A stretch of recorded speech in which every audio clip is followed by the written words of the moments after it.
This week's episode of Citizens in St. Lucie features a longtime St. Lucie County resident, somebody who has so much impact on our community, but I'm sure you have no idea who she is.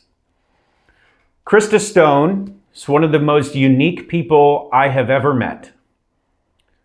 She is a radio DJ, 94.7 FM. Christa spearheads sinking large ships off of our coast to create artificial reef habitats.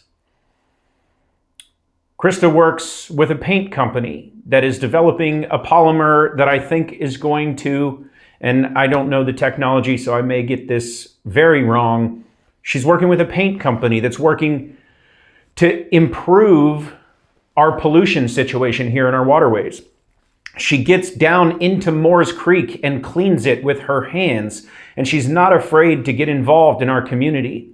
And Christa is exactly the reason why I wanted to start making these podcasts. Christa works in the office right across the street from mine. I'm sure we've passed each other on the street a million times, but we've never so much as said hello. I didn't know who she was. And until somebody put her into my orbit, I wasn't aware of all that she had her hands in a positive way. And so just to name a few, I had to make a list. She sinks ships. She's involved with the port. She knew the Bell family very well. She works to make sure that what they wanted to happen here continues to happen. She's involved in so many things. And I admire her for being able to keep up with them all. And some of the stories she had blew my mind. But yet again, she was another person who came from a very rough beginning. As you'll see in the episode, her parents were beheaded at sea in, I believe, the late 80s or early 90s in a shrimping boat. And that murder remains unsolved. And there's so many other awesome stories that she brought up that just, you can't even make these things up. Christa's story is so different than mine, but we're both interested in making St. Lucie County a better place.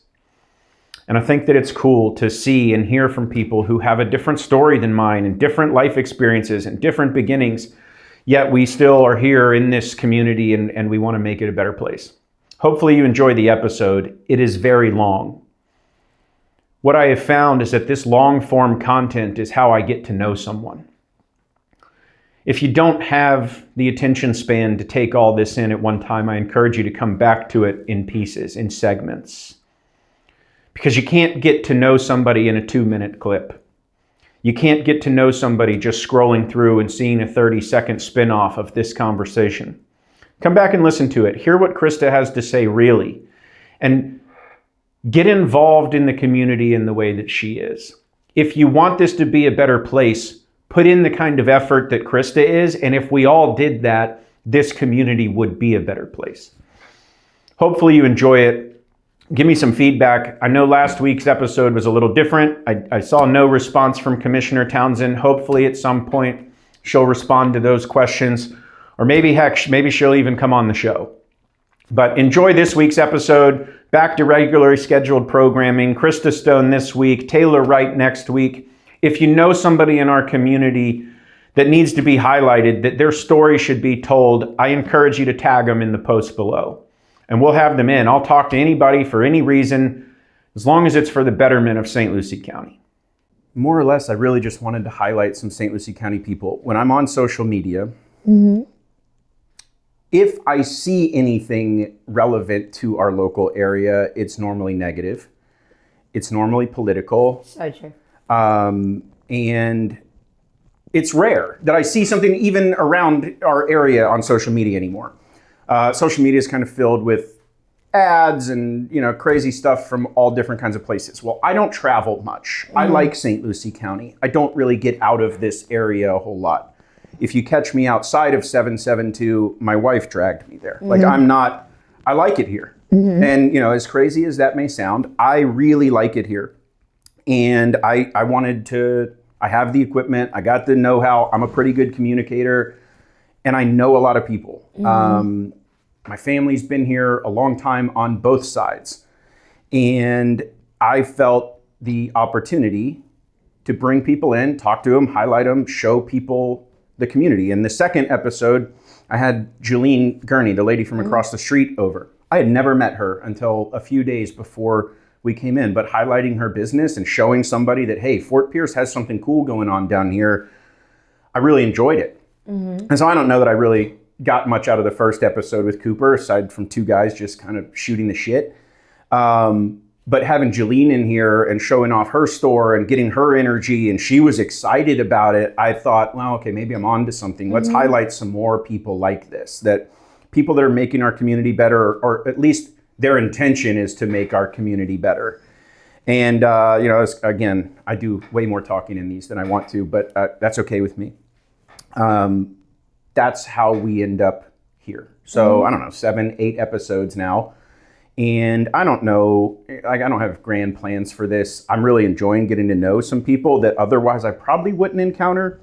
I've been to some Rotary meetings before, and I don't think I would go back had I not met Gabby and Crystal and, kind of get some of the different perspectives of, hey, you should come back to a Rotary meeting. And this, you need to change your perspective on this. And they've really changed my perspective. And so, look, getting to know people and talking to people that are operating around me on a daily basis helps me grow. And look, you're literally across the street from my office. That's so and we probably cross paths on a daily basis. But I'm fairly confident that we've never even so much as said hello until today. That is true.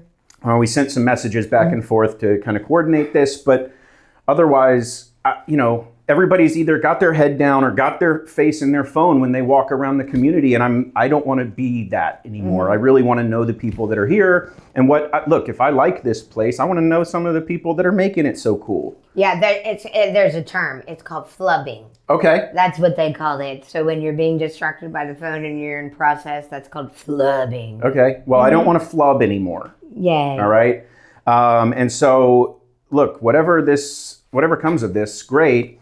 If it's just me getting to know some people and networking in my own way, even better. Like I'm not going to go.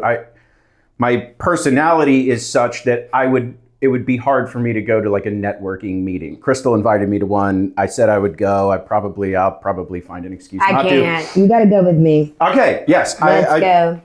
I won't just say I'll go. I really will do it. Like I just need someone to kick me in the butt. Right? My apologies. I rarely go, but yeah. I feel you on those. Yeah, I don't know. It's just like... What's the ROI? Yeah, I'm not sure. But if I get to have a one-on-one conversation, and I enjoy long-form content, I don't like the scrolling every 30 seconds, like zapping my brain. I prefer long-form content, and whether or not anybody watches it, I don't know, but I'm enjoying it. So I guess that's kind of really all that matters to me. I think that's important. What matters to you? Yeah, I mean, hey, it's my camera, right? It's not just me sitting in here, that would be pretty boring, I think, eventually. Oh no, but I think it's cool, and I give you kudos for stepping into a zone that you're not very familiar with. I think many people believe that they can't learn new trades or new opportunities, and this is what I would call self-made and exceptionally organic in a world where we really don't have that anymore. So I think that's really cool. Thank you. And I don't ever want it to be like overly political or overly like I'm just advertising business. Just really what the allure to having you in here to me was. I'm interested, and I think I told you off camera, I did a little bit more research into you than I have the other guests for a number of reasons. But you're pretty dang interesting. And like you there's rabbit holes that you can go down in the Christa Stone world. And so like I kind of want to explore that. I don't know how deep we're going to dive in this conversation. Maybe we'll have to do a part 2, but like let's start and you go anywhere you want with this. All right. My first interest when I started diving into like who is this person that I'm going to talk to? You're very involved in the sinking of ships and creating artificial reefs. I do a lot of fishing. I've been a scuba diver here since my dad would let me get in the water. So cool. And he's been diving here since the 70s, or I don't know however old he is, whenever he was in the water first. And my granddad was, down on Moore's Creek catching sheepheads when he was like, oh my gosh, you just in the 20s, two and favorite words. Yeah, and Moore's Creek and Sheephead. Moore's Creek and Sheephead, and my great grandma had a motel right over here, is Dixon's Motel at the end of World War II. So been here a long time. I've been around the reefs. I know the natural reefs. I know the artificial reefs. I know the benefit to that. Most people, I think, either that aren't boaters or fishermen here, or that have just moved to the area, probably have no idea what our reef system is like, both real and artificial. What is your role in that? Ooh, wow, I don't think I've ever really been asked this. This is rather interesting. Professional ship sinker. That's kind of a cool title. I don't know. Yeah, no, actually, I think that is a real title now for me. Yeah. Yeah, wow. Okay, so my role, I would have to first and foremost say that, oh, so sorry, I keep moving away from you. I know. That I ran into a gentleman by the name of Mr. Jim Oppenborn, Okay. who is your St. Lucie County coastal coordinator. He handles all of the artificial reef processing, from permitting to ideas to facilitating anything involved with that particular process. Now, is that a government position that he has? Yes, it is. Okay. He actually works for St. Lucie County. Okay. And if I'm correct, he's been employed there since 2005. Okay. So I met Mr. Oppenborn in the later part of 2014 into 2015. And I just started to volunteer. I asked him if I could volunteer for some oyster bagging, and he was like, sure, okay. And I told him who I was and where I was from. What's oyster bagging? That's just making artificial reefs with oysters. It's taking a bag and putting oyster shells in it, and then those can be laid either along the shoreline or permitted areas. And that is traditionally like inshore in our estuary, yes, that kind of stuff? usually. Yeah. A lot of it is shoreline at times, but anybody can make an artificial reef, not anybody, but I mean, a lot of people can get involved. Yeah. I think a lot of people don't understand that even when you just drop a shell down or a couple oysters, that's a potential for making a little reef. Heck right? yeah. Yeah. So with that being said, I met Mr. Oppenborn, and he was really welcoming to me, and so we started working together. Our first project would have been Wesley's Island. I worked with a gentleman by the name of Mark Music from MMPS Environmental. He is exceptionally environmental, and when I got together with Mr. Oppenborn, he said, I have a friend named Mark Music, and I think you could work with him. I think you could work with us. We would definitely like to talk to you further. And Mark's interested in adopting an island called Wesley's Island. And I said, oh, okay, sure, that sounds wonderful. And so that is where I actually began. My foundation comes from Jim Oppenborn and Mark Music. We worked through that particular project until probably the back end of 2018. Yeah. Successfully doing that. Restoration, there was some assistance from the ERD, and they kind of, which is the Environmental Resources Department of St. Lucie County, they kind of came in and took over a little bit, so we kind of recused ourselves a little bit out of that. But that project is steady.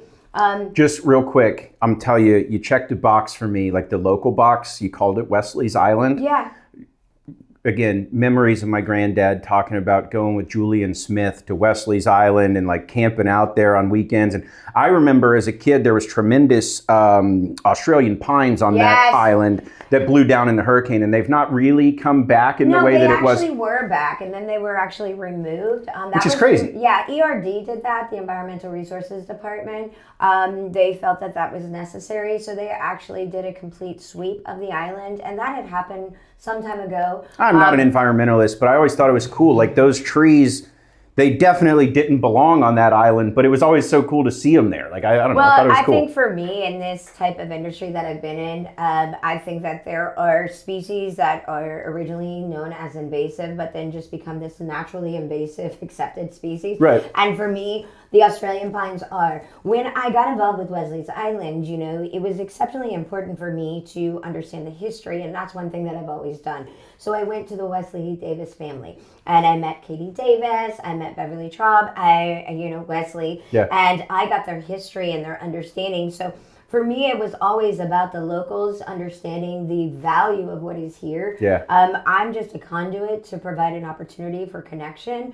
and then I kind of pull out. That's what happened with Wesley's Island. I founded the Wesley's Island Project. That was a day to give back in honor of Wesley. We did a pig roast. It was an amazing opportunity. I've kind of let that go for a few years. I'm thinking about bringing it back.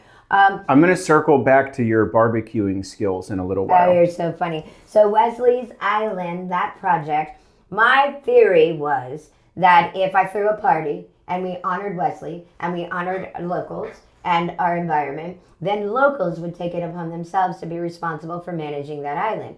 And it happened. Like, locals don't allow people to come in and be disruptive on that island. Yep. Regardless of what has taken place, they're exceptionally vocal. So my theory and concept of throwing a party, letting everybody know how important this island was and have a great time with free drinks and everybody free likes food. a party, right? Yeah, I love to throw parties. And a lot of times I throw free parties. Yeah. I think it's important that people enjoy them and have a great time. And it also gives you the opportunity to understand about conservation and education. When people make memories in a spot, it becomes important to them, It's right? exceptionally. You build kind of that, what's it called? When something's important to you, like internally. I don't know. Anyway, Right. but yeah. But it's a sacred spot, and for me, Wesley's Island was a great project to be involved with. Mr. Music still is very actively involved with that project. He monitors it, reports it to the state, and I think that that's the difference with people like us. We actually are involved in the after part of a project. We're not looking at the project like, hey, we're done, discard the project. There's still several facets to that. So Wesley's Island was the beginning of that. I got involved, and then in 2017, Mr. Oppenboard, there was a boat called the Leslie Lee, and that was really cool. I actually was in a car accident, and I was unable to kind of get involved with that. But that was kind of called my boat, and I didn't get to go to the deployment. That was under Mr. Boo McCulley as well. That was the first beginning of the I'm on a boat. I feel it. I touch it. That's where I saw my first bull shark in the river on Taylor Creek. Those things are pretty huge, crazy, right? They're ridiculous. Yeah.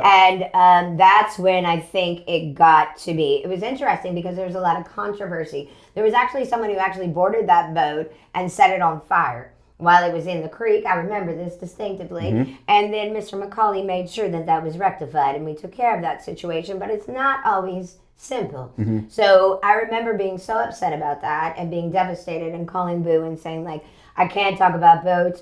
I was being very vocal about the algae crisis at the time. I am very proud of the work that myself and Mark Music did. We have documentation in 2017 that there was active cyanobacteria in our waters. Yeah. And a lot of people didn't want to talk about that. So that's an understatement. Definitely. So it was interesting because I felt like the attention I was bringing to the boat was also a consequence, and that there was somebody that was so belligerent and so hateful and spiteful that they actually carried wood up to the wheelhouse. And I remember Boo McCulley saying, stop it. Don't be a pansy. They had to think of you every time they carried that wood up to that wheelhouse. We picked it up, let it go, get over yourself.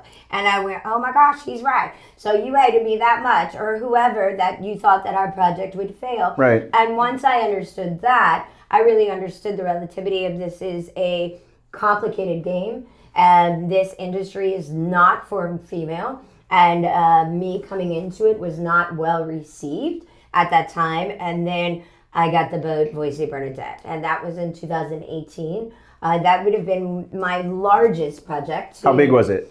She was 187 feet. Okay. She was... Not a small one. Yeah, no, not at all. She was a freighter. She was confiscated. It was her third time. We actually are the pilot program for Customs and Border Patrol. We proved that with the confiscation of a vessel, it could be decommissioned instead of being rerouted into an auction to then be resold and back out. Yeah, I mean, you know, it's like, hey, this happened in our community. Let us use it for our purposes, right? Yeah. Instead of going somewhere else. Yeah, that was crazy because Mr. Oppenburn, I'll never forget that. That was, I'll never forget that. He called me and he said, hey, kid.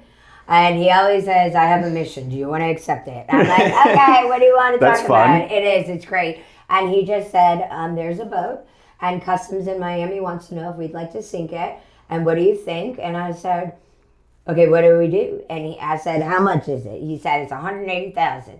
I said, that's it? Because for me, when I look at that, $1,000 a foot, right? That's not a lot, right? And when I think about the life cycle of that being ever evolving, there's no price on that. So I said, okay, cool, what's the deal? And he said, well, Boo McCulley was going to pay for it, take on all the pricing, and it would be my responsibility to raise the funds and bring attention to this vessel. And I was like, sure, got you. I didn't realize how much that was going to go. Like, Okay. like how quick that became the talk of the town. Once she came in, it was a big deal. Let me ask you something. From the bags of oysters to the date in which you're talking about, how long of a period of time is that? A couple of years? In regards to oysters being Like when you started doing your oyster bags and like 2015. All right, and when are we sinking this boat? 2019, and then All right, so 2017, 21, 23. Like I sank 8. My question, I guess, is it seems like you progressed really fast from like the starter set, which I'll call the oyster bags, to creating a 180-foot artificial reef. Mm-hmm. Is that kind of representative of your life? You go pedal to the metal, well, like I'm going to just make something, I'm going to be the master of this? Well, may I confess, I'm an Aries Pisces. I was born on the cusp, and I'm a little bit, I don't see what you speak of as a box. I don't understand that. I come from a very complicated background, and I have exceptional experience in psychology and being involved in those things as a victim, so to say. And so I utilize that as a opportunity for education instead of victim. And I just move forward. I don't know what it is to be told this is impossible. Yeah. I don't understand that. I understand you can't do something. I understand that, but I don't understand if it's not possible. All right. So that doesn't exist with me. All right, that answers my question. So if there's a wall, you're going to knock it down and go 100%. Through it. 100%. I believe Mr. McCain said yesterday that I'm just the breaker from the MIATC. Like I don't have inhibitions like you would have inhibitions, because that could be dangerous. It's exceptionally for people, and it's not for me, but it makes other people question the validity, or I think they have this misconception about me when it's their insecurities that are being presented. However, they flip it about me, and I don't bask in it. So that leads back to you, which makes it a complicated situation. Yeah. And a lot of people do that. So I just don't play in those marginal lines. Fair enough. Mm-hmm. All right, back to the ships. So the name of the one we were talking about? That was the Voice Saint Bernadette. All right. Mm-hmm. So tell me like the process. Let's go through what goes into sinking a ship and making an artificial reef. Because again, to the outsider, maybe somebody who doesn't really know the process, let's just go sink a boat. We're going to send it down to the bottom of the ocean. Wherever it goes, it goes. And like, all right, I know there's more to it than that. Oh, so walk us through the process. Like, where do we go? Let's start to finish. You get the project. He says, hey, do you want to sink this boat? Tell me the process of that project. The process of that project was actually, that was a really smooth project. Mark Music actually handled a lot of that process. Mm-hmm. I was more of the hands-on, bringing into the attention, a lot of the back behind the scenes stuff, but very front, very, very front. But it was only because I reached out to the county, I reached out to the city. Everybody said they couldn't work together. Everybody said they didn't want it. They didn't want to, they couldn't be on this vessel. They couldn't document it. So that left me. Yeah. And I needed to bring attention, right? So my job on that particular vessel was to bring the attention, to create a marketing opportunity campaign, and be out there as much as possible. You're the voice of the project. Yes, a lot of times. And so then there is a team. That team actually fell apart. And a lot of people were unaware of that. There were so many things that went on behind the process of that vessel. That was 18 months. And it was insane from the day that we boarded the vessel, where she came in here. That was funny. A lot of people, don't understand the paperwork, the relativity of how much insurance has to be on it. There's a lot. The last vessel we had, she cost us $800 a month just to keep her at Causeway. Yep. That was $800 a month. You know what I mean? $800 just to sit there as empty as she was, right? So there is so much financially that you really are responsible for. So in that theory, that was a complete decommissioning. And when you're talking about that, you're talking about the engines, the oil, everything. So you're talking about biohazard, you're talking about expertise, and that was a long overhaul. She actually sat at Summerlin for quite some time. And then with the county's blessing, thank you so much to Commissioner Kathy Townsend, she definitely got it happening, and we were able to dock her at the port. Yep. So she was very visible for quite some time. And that's where McCulley went in. And it was a totality project when you're talking from every piece and nook and cranny. Mm-hmm. Everything has to be off that boat. And it has and to cleaned. Be every. Yeah.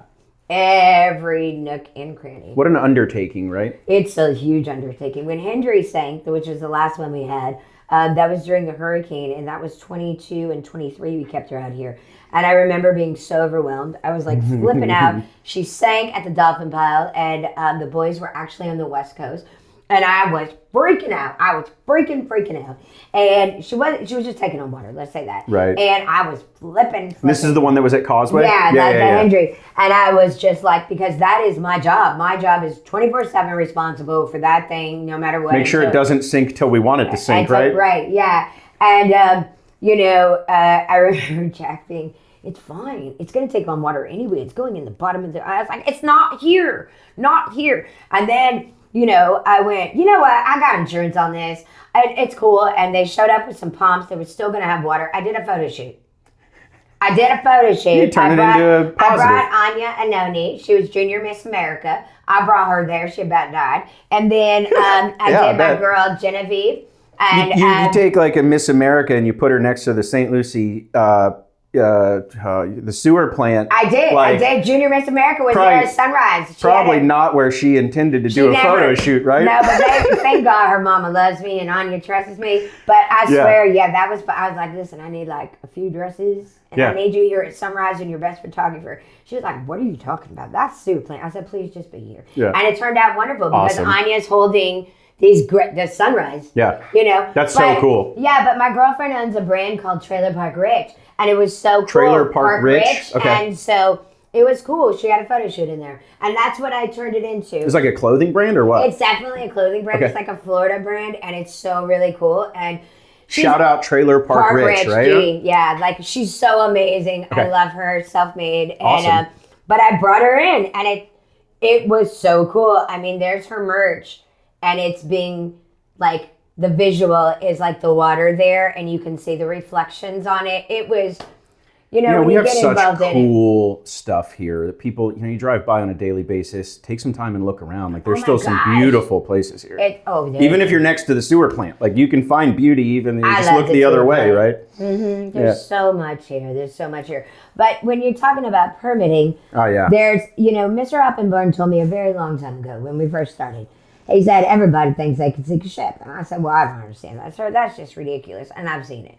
It's a science. It is a science. I couldn't do it without Mr. Oppenborn. There is not just me. Right. I'm just in the front. That is what people really need to understand, that there's an entire context of people that work together consistently that make this happen. You mean you're not just driving the boat out there, throw a couple dynamite sticks in the bottom and drive away? Scott Bachman has sank every reef for me except one. We right now hold the title for the largest reef in the state. We were gifted the Aftersome. She sits right next to good golly. Oh, what is that boat, Susan? She sits right next to the Mullifin. My apologies. That's okay. So we are currently the largest reef in the state. How far is it from the Mullifin wreck? As far as probably like distance? Maybe about 100 feet, 200 feet. Yeah, awesome. So it's like right there. Right, and she's available, but people are a little bit spicy about her. We brought her in overnight. People didn't know. She was gifted to us by the FWC, and she is the largest reef right now currently in the state's history until the USS United States goes down right over west. And they're stealing your record from you. We got to get a bigger one then. You know what's funny, though, is I was going to reef the USS United States. I was offered her by Latham Smith. We were in the talks of acquiring the Atlantis that actually discovered the Titanic. And it was unfortunate. I literally will never forget this. I was at Chuck's at the breakfast bar with Kathy Green, and I finally said, we'll just do the Titanic theme. Fred, we'll do it. We'll do it. We were working on this acquisition behind closed doors, and people didn't know about it. And so, my team's like, oh, it's Titanic theme. I'm like, well, there's nothing good about the Titanic when we look at the way it went. Like, there's, but the discovery, these changes touched the Titanic. This entire vessel was completely operative, and I'm sorry, that's amazing. And it's so history. I touched the chains that touched like, that's so cool. And it was interesting because it didn't work out. It fell through, and that was cool. And in that process, we talked about the United States, and I knew where she was. She was in Delaware, and I said, no, I'm not reefing her at all unless we stay in Delaware. And I want to get through the Atlantis. At the process, we're at breakfast, and I said, fine, we'll do a Titanic theme. We'll have a banquet. We'll do whatever you want. I just succumbed to my team. Right. That's when the submersible imploded. I tell you no lie, Kathy Green can bet this. And I went, well, there goes the Titanic theme. Yeah. And then slowly after that, there were some decisions that made, and the Atlantis actually was sold for her scrap. And that's just another story where it goes. Right. Mm-hmm. What is the general time frame from, all right, we've acquired this ship to when it's sitting on the ocean floor? What is what's your target? And then what generally is what plays out? Okay, so that's interesting. I actually have a vessel right now. She is called the Posh Belle. Her name was the Ursa. She was built by Posh shipbuilders. And what's interesting is that she is actually almost clean. Okay. So she's, normally I'd be freaking out. It's January 21st, right? I would like to sink her for the 4th of July. Okay. So that's like fireworks? Yeah. So there's one right there. That'd be sick. Yeah, it would. So I'm waiting on permission and permitting and things like that. So now she goes into decommission. So what starts to happen on her is we actually start the entire process. She's currently right now at Cracker Boy Waterworks. Okay. She was gifted to me by the Bell family in honor of the late Lloyd Bell, who owns the port. You know what? I am remembering now. We talked about the Bells a little bit. Okay, I'm glad you're bringing this up. Yes, Christina and Carmela Bell. Awesome Fort Pierce family, right? They're so amazing. Yeah. And I think that it's important that I really give credit where credit is due, and that people really understand that the Bell family is really here to offer the opportunity of growth and development for the entire community. Yeah. And I think that there's been some urban legends at times. Well, let me give you my Mr. Bell story while we're on it. All right. I started in the insurance business in 2000, early 2000s. And I would go door to door and sell Medicare insurance. And there was a company that I worked for, and they would sometimes set appointments. And it was Mr. and Mrs. Bell is all it said on my paper, right? And there's a million Bells. So I don't really pay attention. I get to the address. It's the Mr. and Mrs. Bell. And he invites me in. We have this tremendous conversation. I didn't know who they were really at that time. I knew who owned the port, but I had never met them. They were so nice to me and so gracious, which if you're familiar with door-to-door insurance sales, most people are not nice and not gracious, but they welcomed me into their home and they were so, so nice. And we had a great conversation about the port and what their vision was for it and what they didn't want to happen and what they did want to happen. And I thought they're just a really cool people. It was wonderful that they invited me in. Still the same vision, so you know. Yeah. Still 100%. Good. And that's questionable, like when we look at the formalities of the way that ordinances are, compliances, regulations. So I think that there's been a lot, but I'm looking forward to the development. What's going on with those silos? Do you know anything about those? That's interesting. They were actually put on a moratorium, I remember. And, so I'm only 2005 old, St. Lucie County, right? So, we're 20 years now. Yeah, that's 21 years. That's when I graduated high school. I just need to say, I'm only that old. Yeah. There is talks of doing some really cool things. There just has actually been a little bit of a hold since when Mr. Bell had an involvement with some concrete. There's a lot of people that hey, I want to do this, I want to do that. I think it's always interesting that there is a lot of misinformation that goes in between this and that. I think we've really missed out not turning it into a lighthouse. Really? That's so funny. Miss Bell loves that thought. I didn't know that. She loves the lighthouse thought. And they are currently working on things to do The Jupiter Lighthouse is so cool. I know, the very best fit, but there's a lot that goes into it. So a lot of people, that's what I mean. Like, it's like, okay, that looks so cool, but then you have to think about permitting. Sure. You have to get with who? Your FFA. There's so much. Does it impact turtles and birds? And of course. There's a lot. So I can tell you that there's definitely. I'm taking a flashlight up there. I'm just doing it. You're so funny. I know. I want to climb up there one day and be like, can we go out there? It would be so cool as a lighthouse. And I mean, I know there's regulatory and environment and all those things, but like that seems to me like such an easy solution. It would be such a cool thing. Like, let's make something cool here. I don't know. They're in the process of making cool things. I could report to you on that. Awesome. There's a lot of development. She's been working really, really hard on their property. Good. I don't think a lot of people know that whole Harbor Point section is the considerate of the port is their beautiful properties. So that has been interesting to see. But I love the fact that she is not here. I don't think a lot of people know that. She lives here 365 now. That's awesome. So that changes a lot of the dynamics of the involvement. Way easier to be involved when you're here all the time, right? Yeah. And just really down to earth. I really just favor them so much. And I mean, you know, it's crazy. They called me about a boat. They wanted me to sink a boat for them. And I was like, I'm sorry, this is the best? I was like, I'm sorry, wait, what? I'm honored. I'm sorry, you're calling me? Right? Well, that's awesome. Yeah, you're getting a name. Your name's out there. You're the boat sinker. Yeah, well. Somebody wants something done. You're the person. Well, I had to accept that. Last year, I was nominated as an honorable mention for the Super Yacht Life, and that was a little bit crazy. It was funny because I sent it to 2 people. Tell me about that. What is that award? Because I saw that in my little research. So it wasn't an award, but I was a nominee to the award, and I was an honorable mention. So there were 9 people out of the whole world. Yeah, it's not just like local. No. This is a big deal. No, it is a really big deal. I think I don't. You don't want to talk about yourself? It's weird, you know. Well, that's what I want to do. So it is a big deal. I'm one of 6 that were recognized in the world for the advocacy that I do in the marine conservation world with reefing. And I am the only female in the world who does actively what I've done. Really? Yeah, that is a vet now. Talk to me about the ecosystem that gets created once we sink these boats. Now, I've scuba dived. I've seen it under the water. I think most people here have not. What is the ecosystem that you guys are trying to create? Like, what's the vision? When that gets to the bottom of the ocean, like, what are we trying to do there? Reefs? Yeah. Okay, so it's interesting because today they're actually talking about the Aculina Banks. Are you familiar with the banks? I sure am. Okay, so that's why I reef. So you understand? Yeah. I reef for your Aculina varicosa. And I don't think a lot of people are familiar with how important and how fragile your ecosystem is on that bank.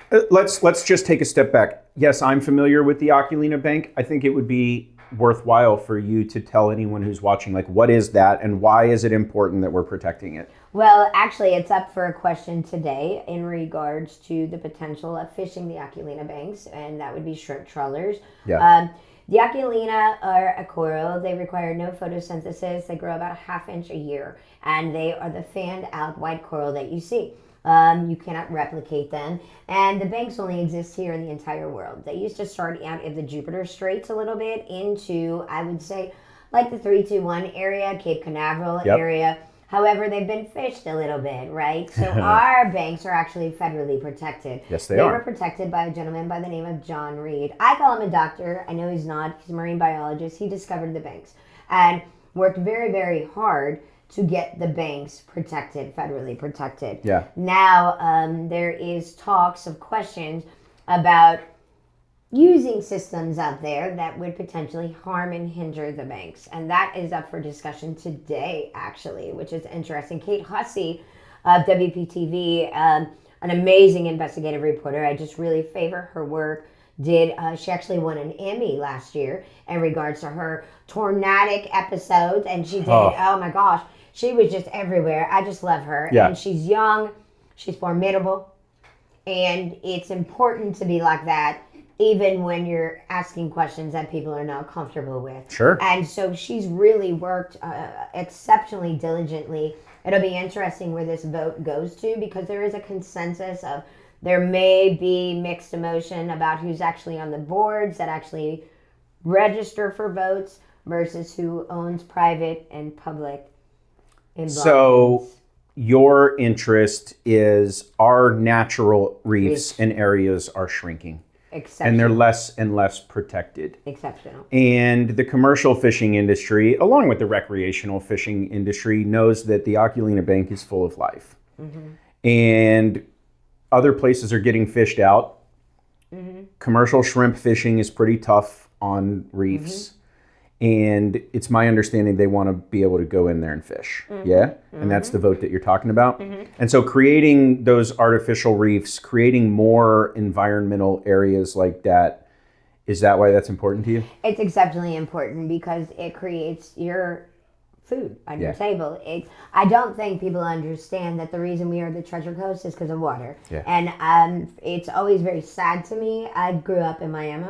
And we moved there in 1980. I graduated. I went through school, everything. Did a little. You were born in Texas. Yes, and then moved to Miami pretty early on, right? Due to the Mariel boat lift, we moved in there, and so from 1980 to 93, I actually lived down there, and I grew up in Key Biscayne. I grew up going to the Keys. You know. Yeah. I grew up with water all around us. Rickenbacker Causeway, Miami Beach. Beautiful I grew up, area. Yeah, with Penrods. I grew up with a beach that was 60 feet long. Like, I grew up with life.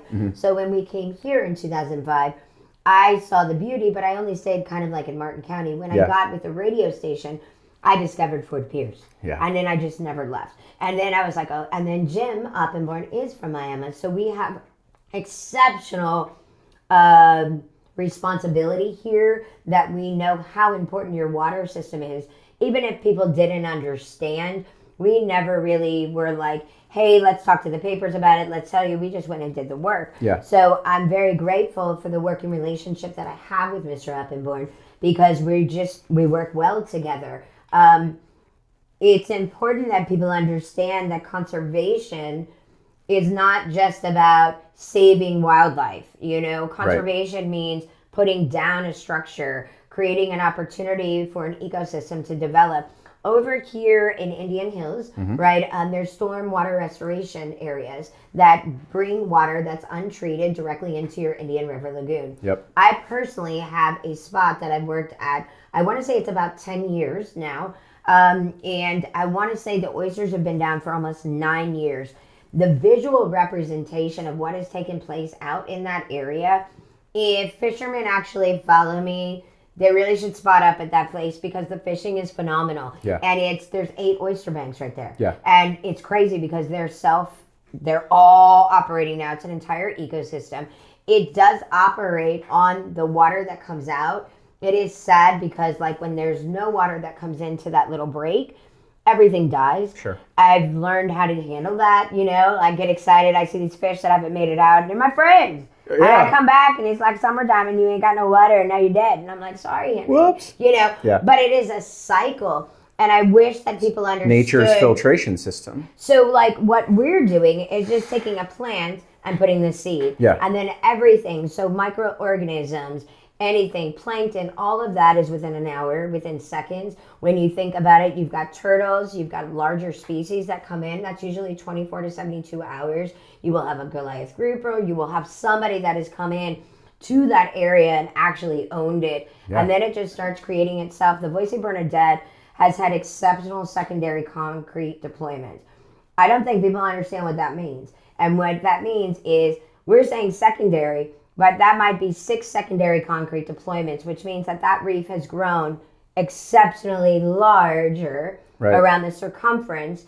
And so you drop the ship and then, you know, you see the barges go out with the concrete. They're going to drop it around that area to create a bigger area. Mr. Oppenborn registers for whatever reason, and that's where the science comes in. That's where the continuum comes in. That's so cool. People don't see that the studies of where people are, you've got to do deep water studies, you've got to have so many things done to keep going. Right now they're working on studying a reef and just keeping that study. You know, we were blessed enough with some of the stuff that we're involved in with our, technologies. We've been involved with FIT, and I'm so excited to be working with them coming into this particular reef because we'll be able to work with the youngers to develop metric systems or... Oh, come on, don't make us sound old. Well, I'm just saying the younger, they're generational and they are our future. So to think that they're interested in working with us from FIT to create things that we need for reefing. Like, I would love a monitoring system. I'd like to know exactly everything that's happening on that reef. And when you think about it, 10 years ago, I didn't have that opportunity. We didn't have that technology. We do now. Yeah. You know, so now it's just the advancement of taking those technologies and putting them together. Well, here's some feedback for you. And you probably get this, but from a fisherman's perspective. Rewind to 2017, 18, 19. That was what I would consider the beginning of the end of Fort Pierce fishing. We saw a tremendous decrease in our grass. We saw a tremendous decrease in our bait fish population. We saw our speckled trout population go to almost zero. Now, as a kid, you could go anywhere in the Indian River, throw a shrimp out, and you were going to catch a speckled trout in less than a minute. From 2018, 19 till I'll say 2022, 23, like that 4 or 5 year stretch, I'm not sure that you could find anyone that caught a speckled trout. There was no pinfish in our river. It was a barren wasteland. Fishing changed tremendously, and it wasn't due to overfishing. No. It was that our ecosystem got absolutely wiped out, and it seemed like it happened like that. Through efforts like yours, your little oyster story over here, and I'm going to guess you've got a lot of those little stories that you probably didn't even mention. Our bait fish population, our water cleanliness, our large predator fish population, all of that has rebounded in the last 2 years significantly. There was a time, and I don't want to admit my part in wiping them out. There was a time that I was commercially fishing for pinfish, and you couldn't catch a pinfish in St. Lucie County. We were going to Indian River to catch them and bring them back here. This year, you can catch millions of them if you want. I'm no longer in the commercial fishing industry of those types of fish, but they're everywhere. And the trout have started to come back, and the redfish and the snook. And I have to imagine, if it's not strictly just your efforts, it's you and people like you that are putting efforts into our community. And so much thank you for that. Secondly, yes, thank you. A little bit of feedback kind of along the lines of what you were saying. It takes a day or two for a Goliath grouper to show up. And when we put those pieces in place, fish and wildlife are inquisitive and they're going to come check it out, but they're going to turn it into their home. And I'll give you a quick story. They dumped a bunch of concrete down by the power plant maybe 10 years ago or so, like in front of the nude beach. It's kind of a bummer. You have to see the nude beach to go snorkel here. It makes you look like a weirdo because it's really close to the beach, like a quarter mile. Within a year, oh man, I shouldn't say this on camera. This is going to make people go scuba dive there. Within a year, that stretch of rocks that they dumped in was completely full of lobster. I know, it's crazy. I mean, completely full of lobster. And that stretch of beach really doesn't have a lot of other natural reef or structure. Just putting that there within a year, it was full of lobster. And I think people don't really understand how cool our area is. Do you know about the lobster walk? I do. The full moon lobster walk. Yeah. And on right out of Harbor. Yeah. You know your little scuba area. That's so fun. A lot of people don't know about that shelf. Yeah. So my dad did a lot of scuba diving, snorkeling in the ICW, like way back in the 70s and 80s. And so even if I haven't seen a part of the channel in the river, he's seen it and explained it to me in a way that I know what it looks like. So cool. And he was actually telling my son a story the other day. We were in the boat. My uncle, they had been diving. They were diving in the channel, like coming from the inlet around to Southbridge. And they would dive that on the slack tide. And then the tide would start in, and there's some mega reefs and ledges there.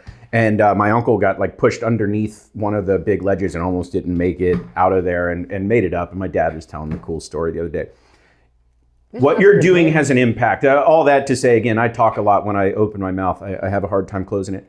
All that to say, like, what you're doing has an impact. And from someone who did not value that as a younger fisherman here and like an enjoyer of nature, I can take a different look at it and a different perspective to say, man, not to call you a tree hugger, but Crystal called herself a tree hugger when she was in here the other day. But I would have looked at what you're doing in a completely different light experiencing that as a fisherman. And on this side of it, like, I can't thank you enough for the efforts that you put in, and it is having an impact. And I have changed how I approach our nature here just because of that. So hopefully other fishermen kind of take that. We're working on y'all. We're working on. Yeah, we're kind of a bad group when it comes to conservation. No. Well, sometimes we can be. No, you're not. But a lot of fishermen do. A lot of fishermen do a really good job of treating it well. But there's some things that we should pay more attention to. Yeah, but you've been treated bad, and I want to say this for fishermen because I think it's important. First of all, I love fishermen. I don't know that they always love me. It's always been interesting. Yeah. I get a lot of them that be like, well, you only care about like a reef, and why don't I have one here and this and that. So a few years ago, I finally had it enough. And I went to Mr. Oppenborn and I said, can they just have a reef? Can we just do like individual reefs? Like, can the fishermen have a commercial fishing reef? And then can the sports fishermen have their own reef? And then regular people. And then y'all are now responsible for the environment that you keep along, right? So he's been working on that. And it takes so many years to do all of these things. But it's interesting because, I'll always get, oh, well, I have to go this far out. Why don't you do this for me? Or what? And I want to say, I appreciate what you do. I love it. And I'm so grateful. Okay. But we have to have a collective. And that's the one thing that I've definitely seen. You go out on our reefs, which are your reefs too. It's not my reef. I just happen to do the project, right? Once it's down there, everybody can. It's ours. That's why I created something called the People's Reef Project. The People's Reef Project was created in 2018. Because I went, well, this is my second boat, and I think maybe this is going to be something. And it is. It's your job. It's not just my job. And so we all live here. That is the initiative. When we talk about projects, there's a lot. Morris Creek is one. I've been on Morris Creek 10 years. 5 years ago, I was given the opportunity to actually run a lot more than what I've been. And so I asked to lower the levels on the water. And Mr. Oppenborn said, you know what, let's try that. And our now retired Mr. Jack Andrews, I've worked together with the city of Fort Pierce for a long time. And, they were like, all right, let's try it. So what is the purpose of lowering the level of the water there? So it's just a cleaner version. Okay. It gives the opportunity in that creek. You do know that used to be saltwater, right? Correct. So long moons ago, right? Yep. Now it's a freshwater. It's not even real creek. Right. It runs directly through the avenues. A lot of people have this mixed impression of that Lincoln Park, Sherwood Plaza, those commercial areas that are considered less than valuable. Right. Are not always the reason why that water is dirty. And for me, that's been a variable. When I got involved and met Mr. Oppenborn, we went to Morris Creek. I met Don and Diana Voss, the late Captain Voss. And, everybody welcomed me. I'm very hands-on, but I believe that you couldn't do this project without being social. Yeah. If I didn't know where you came from or why weren't you showing up, why would I think you would show up? So I had a different thought process.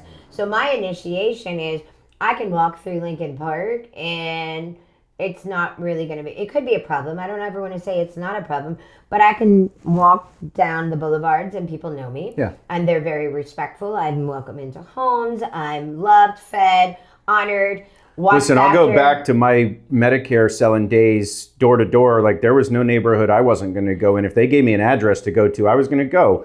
And growing up here, and this is not a negative, and I'll edit this out if you want me to. This isn't a negative. There are places in Fort Pierce that when you can go to and when that you can't. Well, that's what I think. And I think there's a lot of that in a lot of communities. But growing up here, I should be here or I shouldn't be here. And if... See, I don't know that. See, and okay. there's my attitude. So no, I will straight up be on Avenue Q in the middle of the street, and then I don't care. I will triage your kid. Sure. But for me, you are correct. That is for safety purposes, not for community advocacy, but not for sure. For what I do. That is correct, because last March we lowered the creeks. And that's wonderful. It's about 5 days sometimes, and that was great. I was there on a Saturday. We did their project. I'm there on a Sunday, and I'm triaging an 18-year-old child that was a gunshot victim. Mm-hmm. That's 7 gunshots right there. And I'm so used to that community that this is what was probably the most disturbing, is I didn't even flinch until I thought a little bit about it and went, I maybe should go up on the bank, and then I saw him on the bench. You know, I'm going to shift gears on you here, and I'm going to ask a little bit of a question on that. It seems like to me, over the last 6 months or so, and I mean a short period of time, we've had a pretty big spike in violence, I feel like, in our area. Oh my gosh, exceptional. And it's kind of a return to what I remember as a kid. Like, we had a lot of murders here when I was a kid, and it was, Fort Pierce was talked about as this dangerous place. Even if you went far and wide in the country, like Fort Pierce still had a name for being a dangerous place. And I feel like in Port St. Lucie included, so St. Lucie as a whole, I feel like we've seen a spike in a return to that. What's your perspective? So that's interesting. So because of the job that I have with WPHR 94.7, it has always been exceptionally important to me for people to know that they're safe. Yeah. And, I used to get sent away when I was younger, and it was supposed to be like punishment. And I grew up in the children's home for 3 years. A lot of therapy and crazy stuff like that. At a young age, you mean? Very, very. From 13 to 17, I was definitely shipped off quite a bit without permission. Yeah. And so I learned a lot. I learned about being with people that were victims. I learned about crime and psychosis, all sorts of things that I don't think I should have learned. And so now on this side, it's different because there are people that don't have a voice. And so when I got with WPHR, I was blessed and honored for that, but I have to give back. That's my blessing. So I made sure that I spoke about that hardship. I started in 2014. We didn't have live until like 17 or 18. I want to say, like, it was like, I remember Wesley's Island going on, and I couldn't go live, and I was mad. Oh, yeah. And I was like, everybody's live, but I don't even have this button on my Facebook. In today's world, it's like, well, you can go live anytime you want. But then it was totally different. And Pre-COVID, right? So bad. Dude, we're talking 17. Yeah. Because I've been running this Facebook since 2014. Okay. So, yeah, it was like 16, 17, I want to say the live button came out. It's like just starting to become more like mainstream, the live streaming thing. And I was so flustered because I couldn't do it from Wesley's Island, and I couldn't figure it out. Anyway, it was interesting. That really became the spin-off to having an audience. And then I just went on. And then I talked. I talked about drugs. I talked about sex. I talked about your children, violence. I talked about safety. And I would always talk about it prior to it happening. I don't know this stuff. But it's like, I really follow God. I think that a lot of people don't know that about me. I'm not your average considerate Christian where I'm not in their holy vows and stuff like that. But everything I do is for God. So my leads and everything that comes from me is from like the divine. It's not me. Yeah. I'm not this educated, right? So on that forum, I started talking in 2014 and 15. I talked to you about drugs. I talked to you about, I remember there was a bad batch of cocaine. I'll just never forget this. There was a bad batch of cocaine that was running into Port St. Lucie. Run of overdoses, like a bad one. It was right. And it was before fentanyl. Yeah. The bad batch of cocaine was what we called fentanyl, but we didn't know that yet. Right. Okay. So there was a bad batch of cocaine that was out on the streets. We were going into Christmas time. Something was happening. And I never really took pain medication because I was out in the community. It just didn't make sense. But my neighbor had a back injury. Very, very bad back injury. And so every once in a while, like if it was so bad, it would be like, I'd be like, well, maybe I have to go get a pain pill. So I would go to him and I'd be like, and that would tell me if I needed to go to the hospital. Like that's how I knew like it was worse. You know what I mean? It was more than an Excedrin, right? And I remember and it wasn't like, just every once in a while. And I remember going to ask him. And he said, my prescription has been cut. I said, what do you mean? And he said, oh, they took it away. And I said, what are you talking about? And so he did. So that's when I got on the internet. And that's when I said, okay, guys, you've got a bad batch of cocaine. I started doing my research. There's a drug called fentanyl.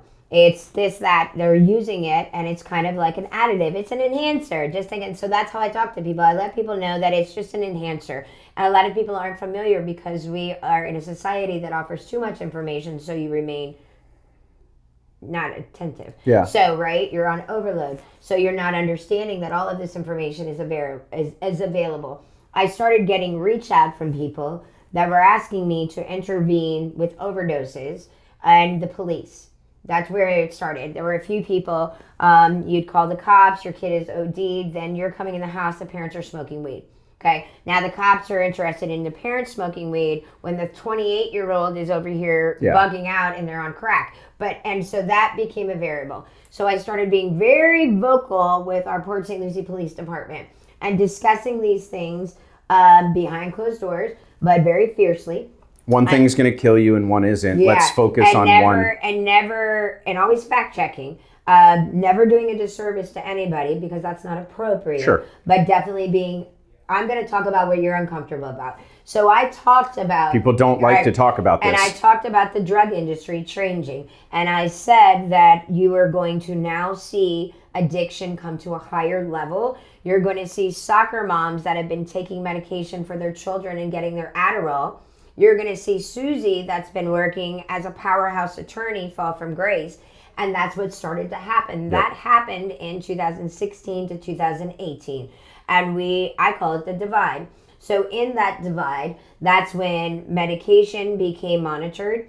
That's when medical marijuana became thought of. That's when if you actually tested positive for weed and you didn't have a card because it didn't exist, your medication was cut off. Yep. That's when illicit drugs became powerful. Then fentanyl was utilized as an additive to ensure, like it's a sprinkle on, it's that MSG, right? So, and people didn't understand that. And I hate the word overdose death. Mm-hmm. That insinuates that someone is a drug addict, junkie, like whatever, right? They don't know that fentanyl changed that game tremendously.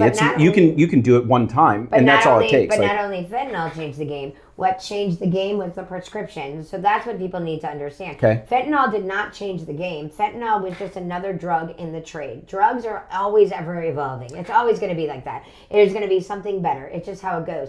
That's not what changed the game. What changed the game is the fact that medication became managed and it became controlled. It became a substance that we all needed to manage. That became an issue and compliance became difficult to adhere to. So and then people were victimized. So there were people don't know this. I love him, Dr. Jensen. He's a chiropractor and he saved my life. When I got into my car accident, I remember going to a doctor, I'm not going to name them, and they gave me a bottle out there. I was floored. It was a bottle of 150 Vicodin. And I remember being like, and they're a very prominent doctor, and I was like, I just can't even believe that this is here, right? Yeah. And I was livid. Yeah. I was furious because all things were starting to add up. Starting to put it together. And so, I made a decision. I met Dr. Jensen. Dr. Jensen at the time was studying pain and tolerance. And so the mind over matter, right? Well, I'm in the public eye. I'm already a little bit of a, I'll say it, a bitch. And if medication might alter my point of view, that might be more complicated. So I made a sacrifice when I got injured. I didn't take medication unless I was healing from a surgery. Yeah. Or it was emergent. I don't take medication. You could pull a medication list on me and be like, wow, I am an anomaly. Yeah. So what I chose to do is instead of taking medication to numb my pain, I felt my pain and I worked through it, which then gave me the opportunity to regenerate my neurons or whatever that is. So that's what happened to all these people. You rebuilt your strength. Right. So all these people didn't know this. So there they were they hurt themselves in, 2013. Hey, listen, take some Vicodin because they're getting they're getting a kickback. That's what they wanted you to do. Yeah. And so a lot of these people became subject to being addicts without even knowing, without even giving verbal permission that they wanted to be. Their doctor gave them permission with that little script, and right? They never knew. And that's where it's complicated. Yeah. And now you just have a buildup. Fentanyl is not even your issue anymore. You've got lysazine, you've got other. What did you just say? I want to say it's called lysazine. Okay. But it's it's not a narcotic. It's an actual, as usual, it's an animal thing. And it's called the zombie drug. And that's the one. But that to me is interesting because I've seen videos of that. Well, what's interesting to me is that's actually, a lot of people enjoy it subcutaneous, like shooting it. But what happens is they actually end up with necropsis and their body starts to rot. and they have like an adverse reaction. That is, from a scientific point of view, that's interesting to me because It's called like trank. Yeah, they call it trank. But what's interesting, it actually shows you the body's insides. So That's crazy. that to me is interesting. So like you could have a shot and then it would become a huge gaping hole. Yeah. And it just goes right in. There's not, if they treat it correctly, it's just like an added hole in your, it just is like a scar, but now it's a hole. They just like carve it out of you. Yeah, it just. I saw a whole video about this. Like trank took over in Philadelphia. There was a whole area in Philadelphia where it's just like zombies. It is. I think maybe I'll clarify what I meant before we took our little break. I don't know that I meant fentanyl changed the game in the way that you think I meant it. So I'll clarify. What I mean by that is traditionally, pre-fentanyl, let's say, a drug overdose was something that a drug addict did. They took too much of the drug that they were addicted to, and it killed them. Fentanyl introduced a different type of drug overdose. You could be a casual drug user, do cocaine for the first time, and if there was fentanyl in it, you were going to die of an overdose. And so I mean, it changed the game in what an overdose even really means. Traditionally, to me, an overdose was a junkie who just took too much heroin, right? Or something along those lines. I think with fentanyl, and this is coming from a non-drug user, so you know, I'm a novice on this, just outside perspective. It seems like, though, it has become substantially more dangerous to use drugs. And not to say that there was any time where drug use was safe, but it's changed dramatically. Well, it's changed dramatically due to someone who grew up in Miami. You should have an interesting perspective on this, right? Yeah. The composition has changed. So, you know, with evolvement, as man has evolved, then you've got technology. Technology has come into the drug game. Yeah. When you think about the industry, it is a game. It's a business. And I don't think that people understand that all they're doing is to look for the greater, better thing to enhance their business. Right. Right? So make the drug more potent, a little bit more impactful, whatever. Let me give you the dragon to chase, right? Yeah. So the dawning mystery that nobody really understands is that if there is a dealer out there that has something potent enough that I could die from, every addict wants that dealer. Yeah. So that's what people don't understand. There's this psychology to this, and I think that. It's like get me as close as I can get without pushing me over the line. Let me push this a little bit farther. If you're using drugs or you're in that state of mind, because there's nothing recreational anymore. There used to be recreational back in the 70s, right? Maybe the 80s, okay? And then when drugs moved in the waters, that's really, right? You go back to all, like that. You've got to go back to the foundation of our country and how we've had open borders for forever, and people have been very misinformed about what can come across the street. Sure, and I think, all right, so I mean, that's fair. And open borders, let me correct that. I don't mean like open borders where like, oh, you can come in, but there has been the possibility that you can migrate into our country unannounced for a long period of time prior to 9/11. Yes. Way prior to 9/11. Yeah. Because I go back to like the Chrome days of that when the Mariel boat lift came in and when communism was a reality here for us as Americans. Mm-hmm. You know, on that note, I think, we have had open borders, and it was a possibility that you could come across for a long time. It seems like to me, and again, I don't want to dive too far into politics on this show. It seems like to me, the people who were coming here illegally pre a certain point, they were coming here to get a part of the American life, to become what America is. Not necessarily that they wanted to bring their country and their heritage here, not that they'd forget it, but they wanted to come to America to better themselves. We're inclusive. That's Seems like to me now, though, people are coming here without that, like, America maybe isn't all that great, but I do still want to go hang out or live there or whatever. And yeah, it's better than where I came from, but it's not like, I don't know. Maybe I don't really know how to verbalize what I'm trying to say. It's like we don't have the same reputation that we used to have. And people aren't coming here to become engineers and better themselves in the traditional American way, right?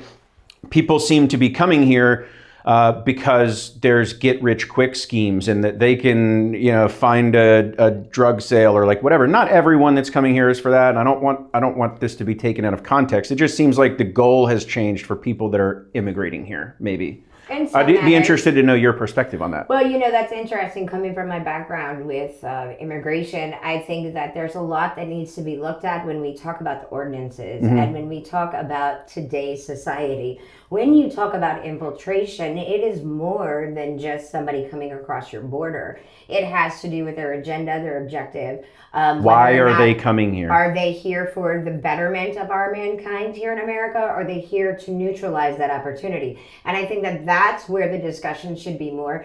It's interesting to me to Let me stop you for 1 second. I want to make a distinction. I think it's important to know what everybody's purpose is. I think there's a lot of Americans who are also not interested in bettering society. So let's just get that on the table. I think there are a lot of people that have grown up in our country and were born here and are exceptionally complacent to what the value is. I think that there are others that have come here into our country that have recognized the value. And so there has become a discord in this dystopian society that we live in.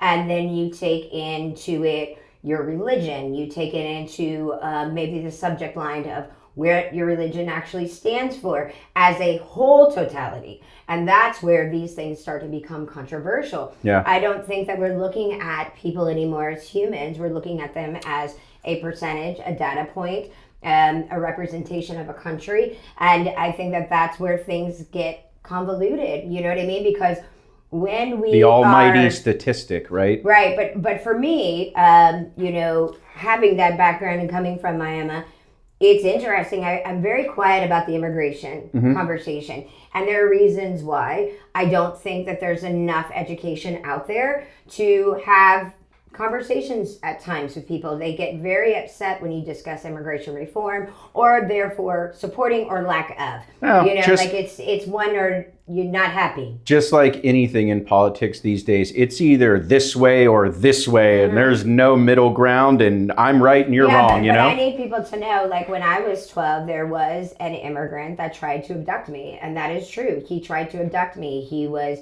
being exceptionally physical in a car. I was 12 years old. He was from Cuba. Like, he was not from here. Right. So does that happen? Absolutely. I'm turning 52. That is a reality. That is now not just from that country. It's from within our own air, right? Yeah. We produce that too. So it's not about the ethnicity, but that has become a huge conversation as to where you're from, what's your political stance, and how do you feel about immigration? And it's like, does that define who we are? What about just a safer country? What about, like, if you don't follow the rules and things aren't, like, I don't know that we can go to Canada and do some of the things that we do. I don't know that I could go to Peru.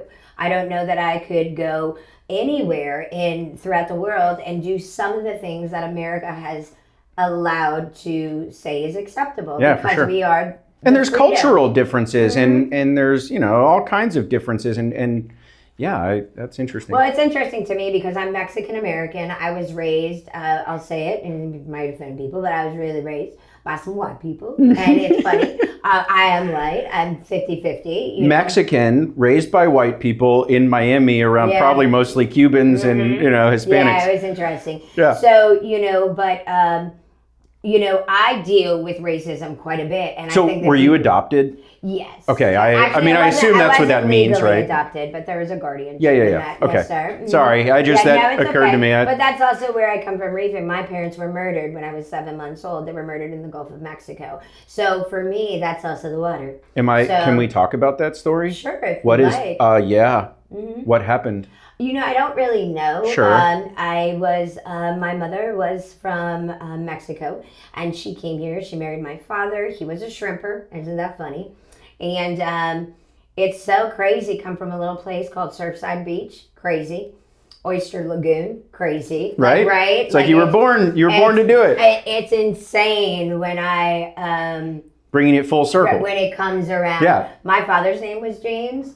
Mr. Up and Born as James. It's just some weird stuff that came into some of that. Symmetry, right? Yeah. Oh, yeah, without a doubt. But I was raised in a little bit of the Virgin Islands, and then we came into the United States, into Miami, and that's where I kind of grew up. All right, so 7 months old, your parents were murdered. What is the story that you know? The story that I know is that they were found idling at sea. They had been out there. Their bodies had set in with rigor mortis. There was exceptional decomposition. When we know about that style, your body bloats, there's maggots, all that was there. Like Dad said, it was all there. They were found idling, so they were just found in and they were beheaded. So the entire crew was beheaded. So I was 7 months old. I was on land. Normally I would accompany them. And my mother... Who were you with? I was with some family on my father's side. Wow. And then I was the only child from them. I still don't really know a lot about my Mexican family. A lot of information was kept away from me by my father's side. There's a lot of weird chaos on that. It's always interesting because I'm very Southern, and it's crazy when they talk about like your Southern secrets. I am the Pandora's box for the Southern secrets of my generation family. So I kind of broke the box. No resolution to that case ever, and never found who did it, who was responsible. No, what's crazy is that I went looking. I was kept away from my family. I really didn't know a lot. I really didn't know a lot. I was told that my siblings had died, and I had kind of found them. A family member had just started talking. I looked just like my mama, and it had floored this family member. And they just started filling me with information that I had never been told. So I was told I was adopted at 12, but I was told like my parents died and there was nothing past that. Right. So even though I was in the same family, there was a lot of shame about my father. And so what was interesting is my father was a victim of incest. So that's when we go back to the family dynamic line. That's, that's why I talk about mental health. Yeah. That's why I think it's very important. So, back in those times, that was a normal situation. I remember not too long ago actually getting his birth certificate and seeing that my grandmother, who was listed as his sister, was really his mother. And so my story was real. Like what I had been saying, negated by others in the family, it was real. Yeah. And so it's nice to see documentation of that. It was great. So it is an honor to continue my family's line. I don't know what I do for them. I serve the water. Yeah. But yeah, I don't know much about the Mexican family. That's a crazy story. I know a lot of people say that. Holy cow. I mean, talk about adversity. And so to rewind all the way to the very first thing you asked me about, like, why am I doing this?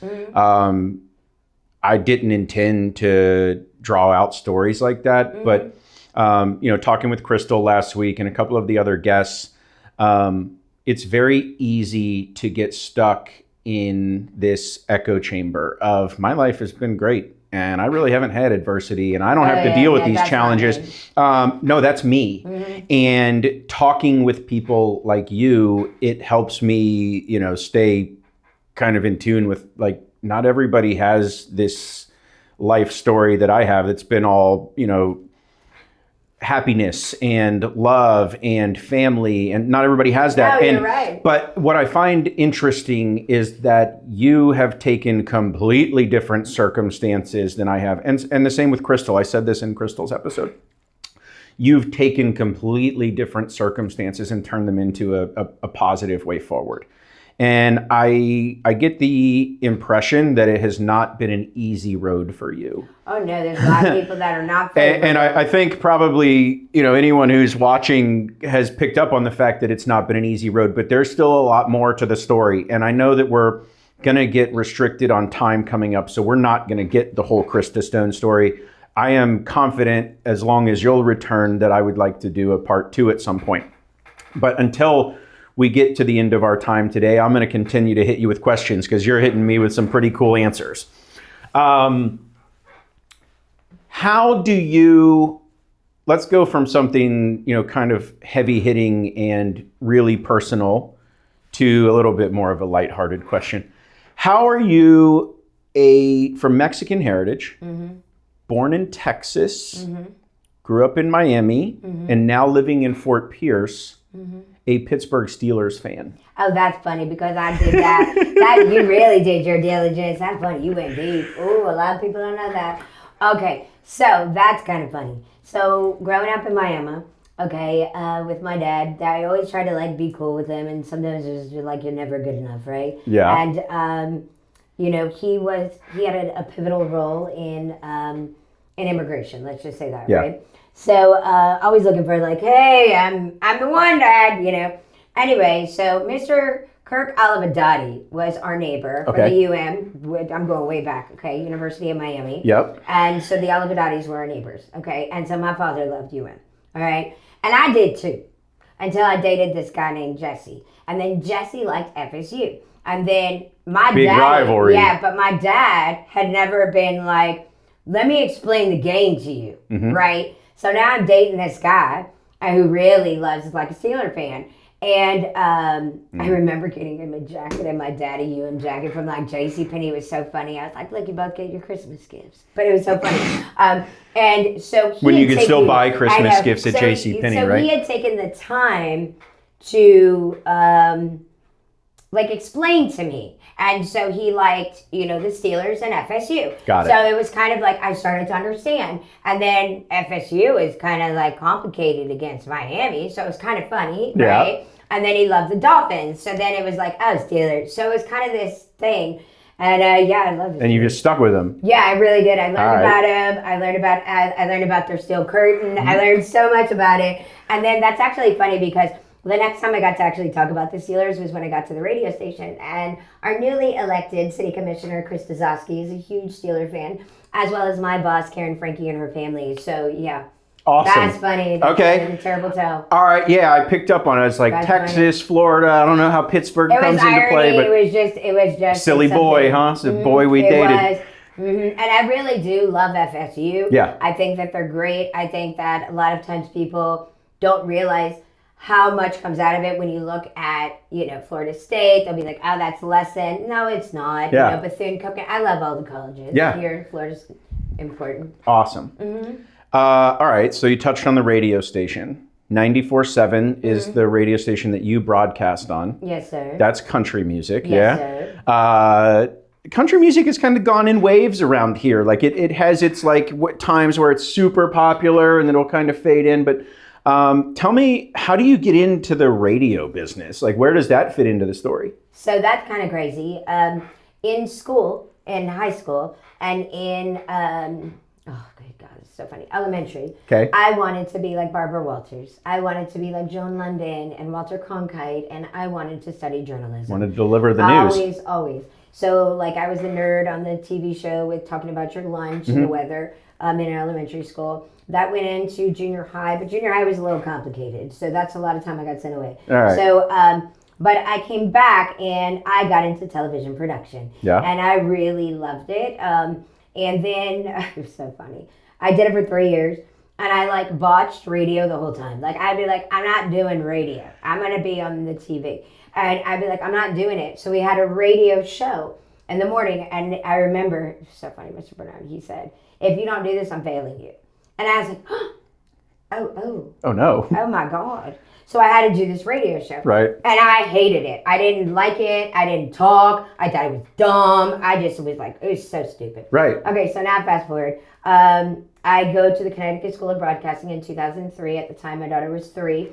And I was like, I'm going to be on the radio. That's what I'm going to do. I'm going to be on the radio. And so I got into school. I graduated. I did really well. I graduated with a guy named Tim Berger that went on to be on WIRK called Tiny. Yeah. Yeah. So that was my graduating class. Okay. And so at the time, though, I was interning with Eric Christensen on a station we called The Buzz. I was about to, that was going to be my next question. It's like, man, I wish we could bring The Buzz back. 103.1, like that was my station. That was my dream. Yeah. That before country, that was it. Okay. And so what was crazy is there was a cat named Jeremy Loper. I'm sure you remember him. Yep. Way before his beautiful queen. And so I would be on Eric Christensen's show. And so I graduate and I have this dream. Like, I'm be on the radio. It's number one. You know, then biscuits in the house. It's rocking on, you know. But I've got a 3-year-old.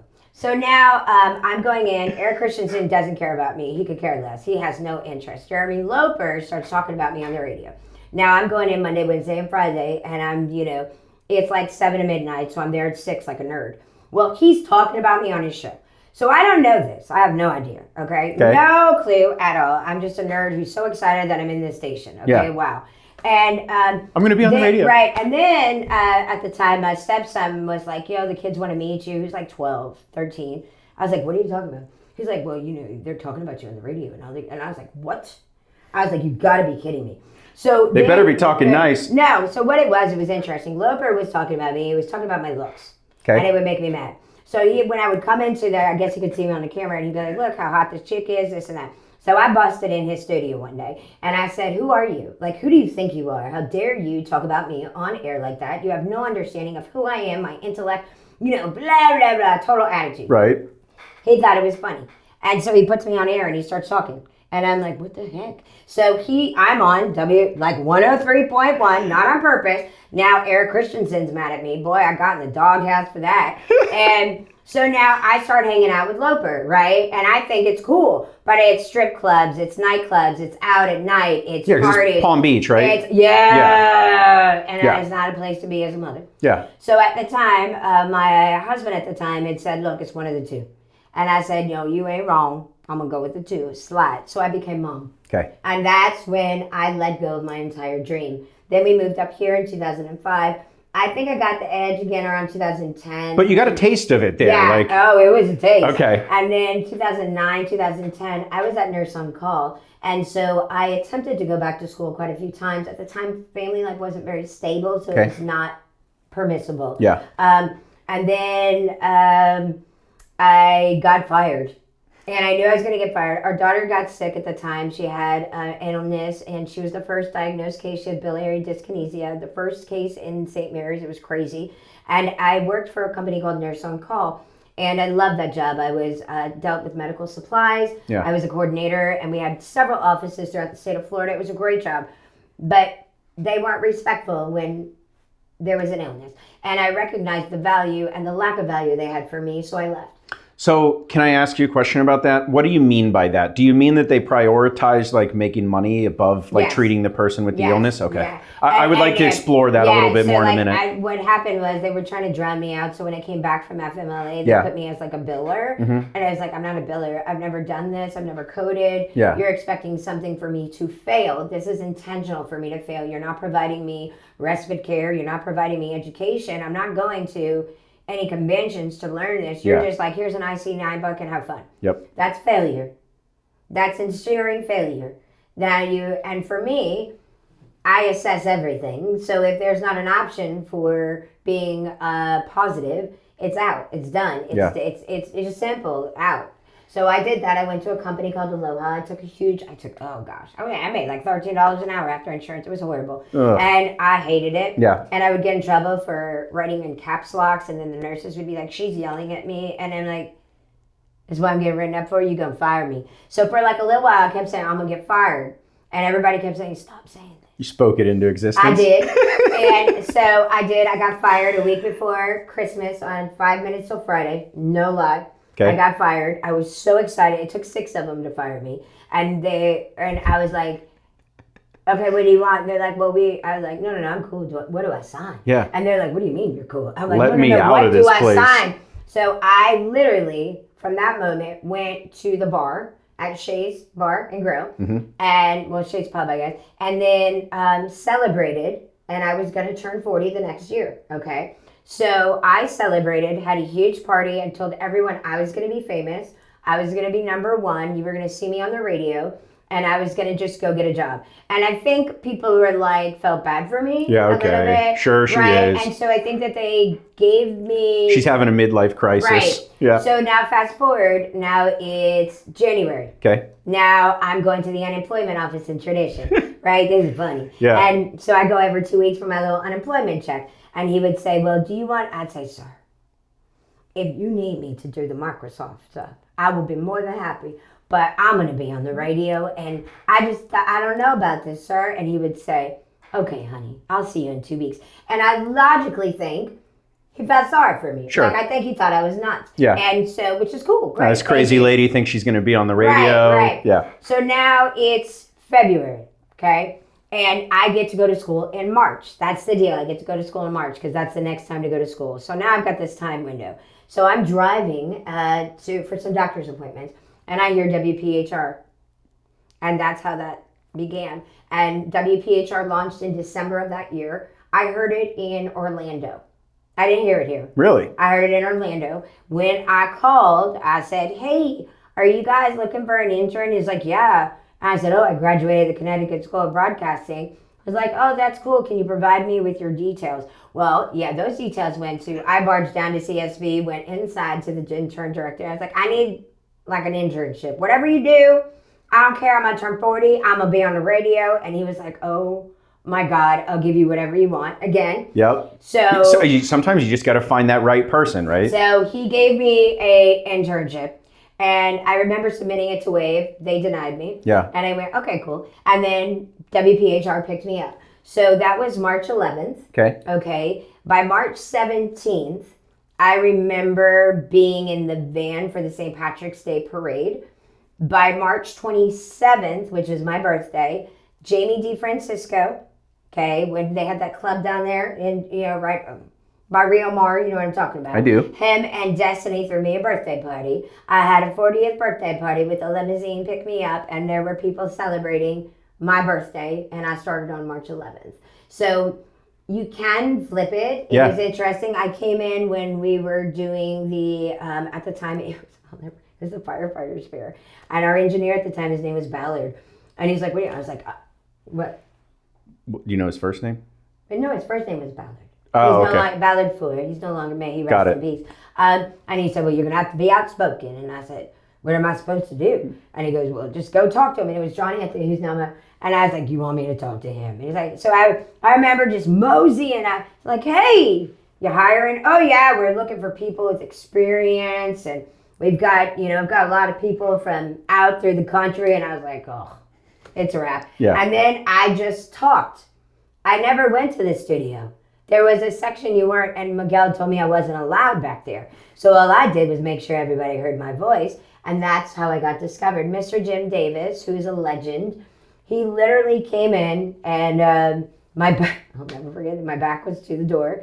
He's about 6'6", and he scrunched in the door. And I heard him, he said, has anyone ever told you you have a voice like a fine scotch on the rocks?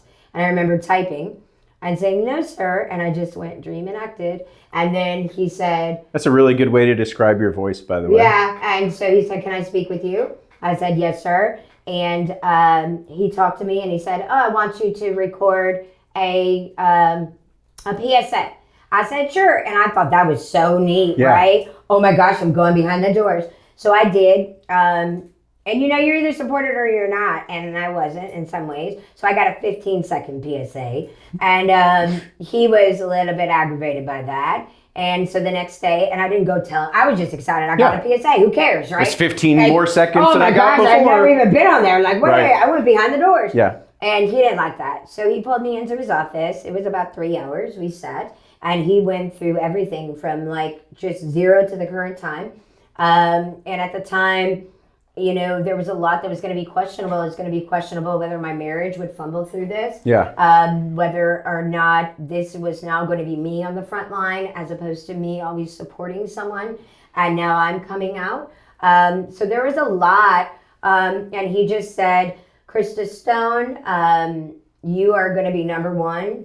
And, I'm going to make you famous, but you're going to make yourself a legend. And I was like, oh, you got to be kidding. And I just thought it was like a joke. And then he offered me a shift. He said, I'm going to give you midnight to 6 for 30 days. He had not even discussed it with Johnny Anthony, who was the PD, which normally you do have those conversations. Sure. And he took me out to the sales pit. I'll never forget this. Nobody even knew me. Yeah. And he said, this is Christa Stone. And there were some sales reps. They actually laughed at me. It's kind of funny now. They don't laugh. I'm sure they cried. And he said, this is Christa Stone. She will be the face of 94.7 Hot Country. This is who is going to... And they're like, yeah, whatever. That's just some intern. Okay. And so a lot of people slept at the station. The first ratings I had a 43 share. And that was crazy. I'd never done this. I didn't even know what a share was. Yeah. Tell me what that means. That just means that they really thought I was cool. That's a high rating, right? It's a very high rating. Yeah, okay. And it's competitive. It's the old school way. They actually send it out into a location and they give you $2 for filling out the book. So when people say like, well, somebody hates you, I look at it as, well, that's beneficial too, because if you don't like me, there's a potential that you're talking about me. And that association may be where, like, okay, crazy Mexican twista.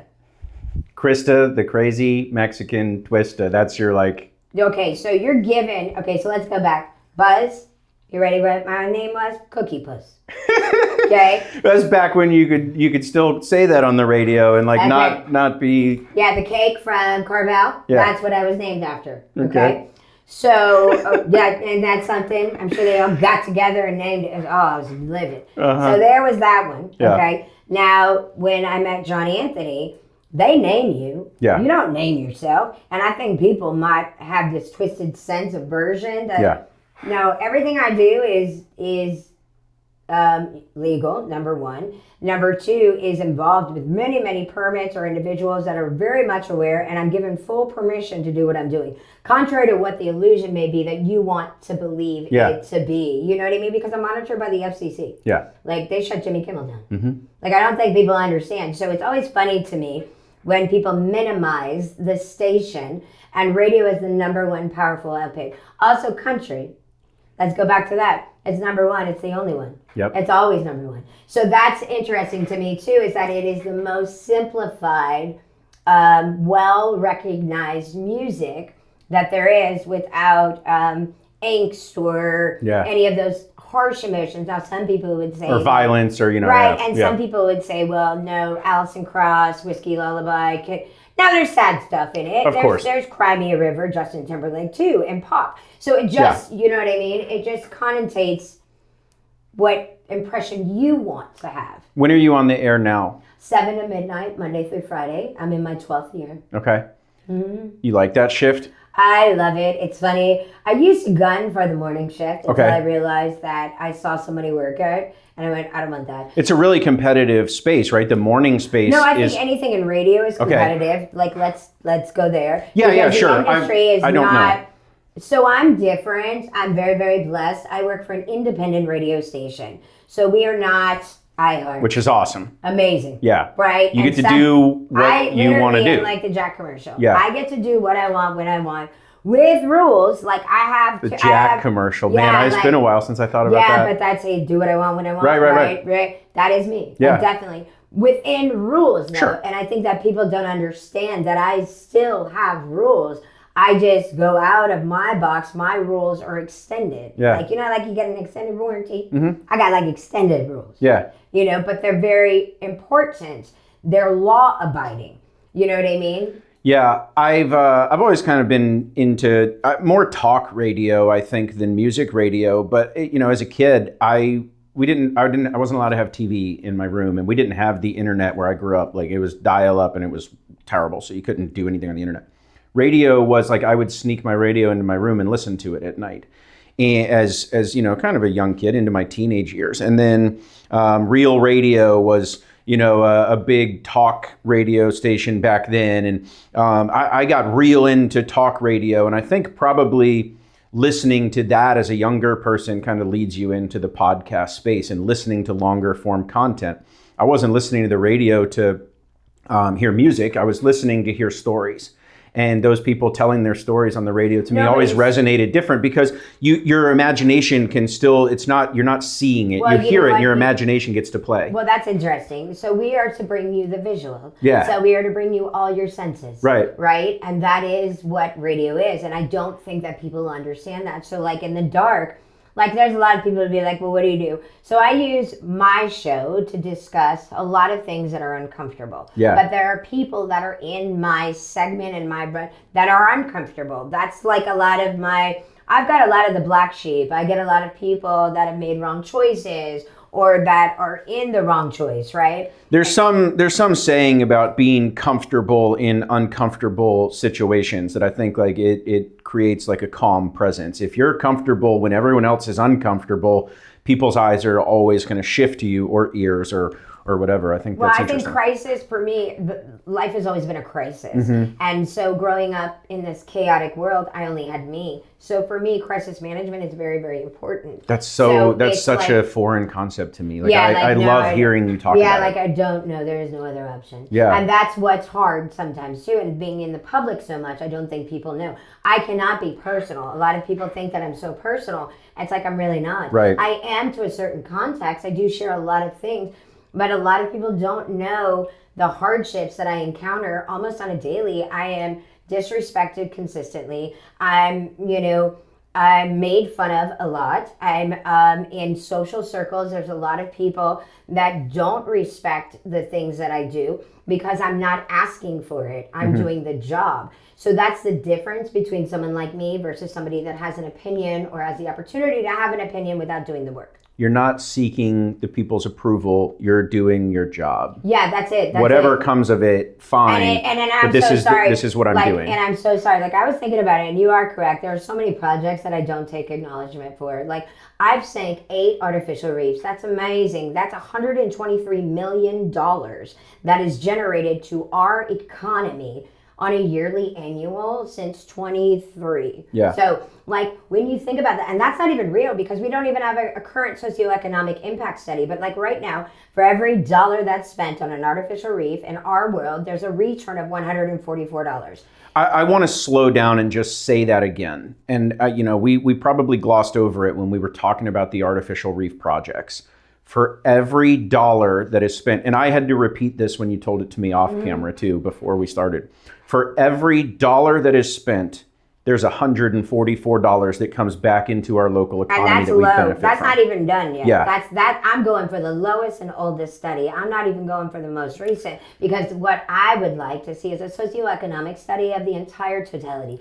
What goes into that $144? Is it tourism? Is it eco? I don't know. Is I it don't know. right? That's what I'm trying to Interesting. find out because that is incredible. Like it's incredible enough. It's a great that return on the investment. yachting world has looked at me. Yeah. Like it's incredible enough that 2% of the world's population is interested in talking to me about what it is that we do as a collective. Well, I'm honored that you elected to come and talk to me about it. Oh, thank you. I appreciate it. But, I'm still trying to figure that out. Okay. That's what I mean. Like, that's where it's still like this baseline.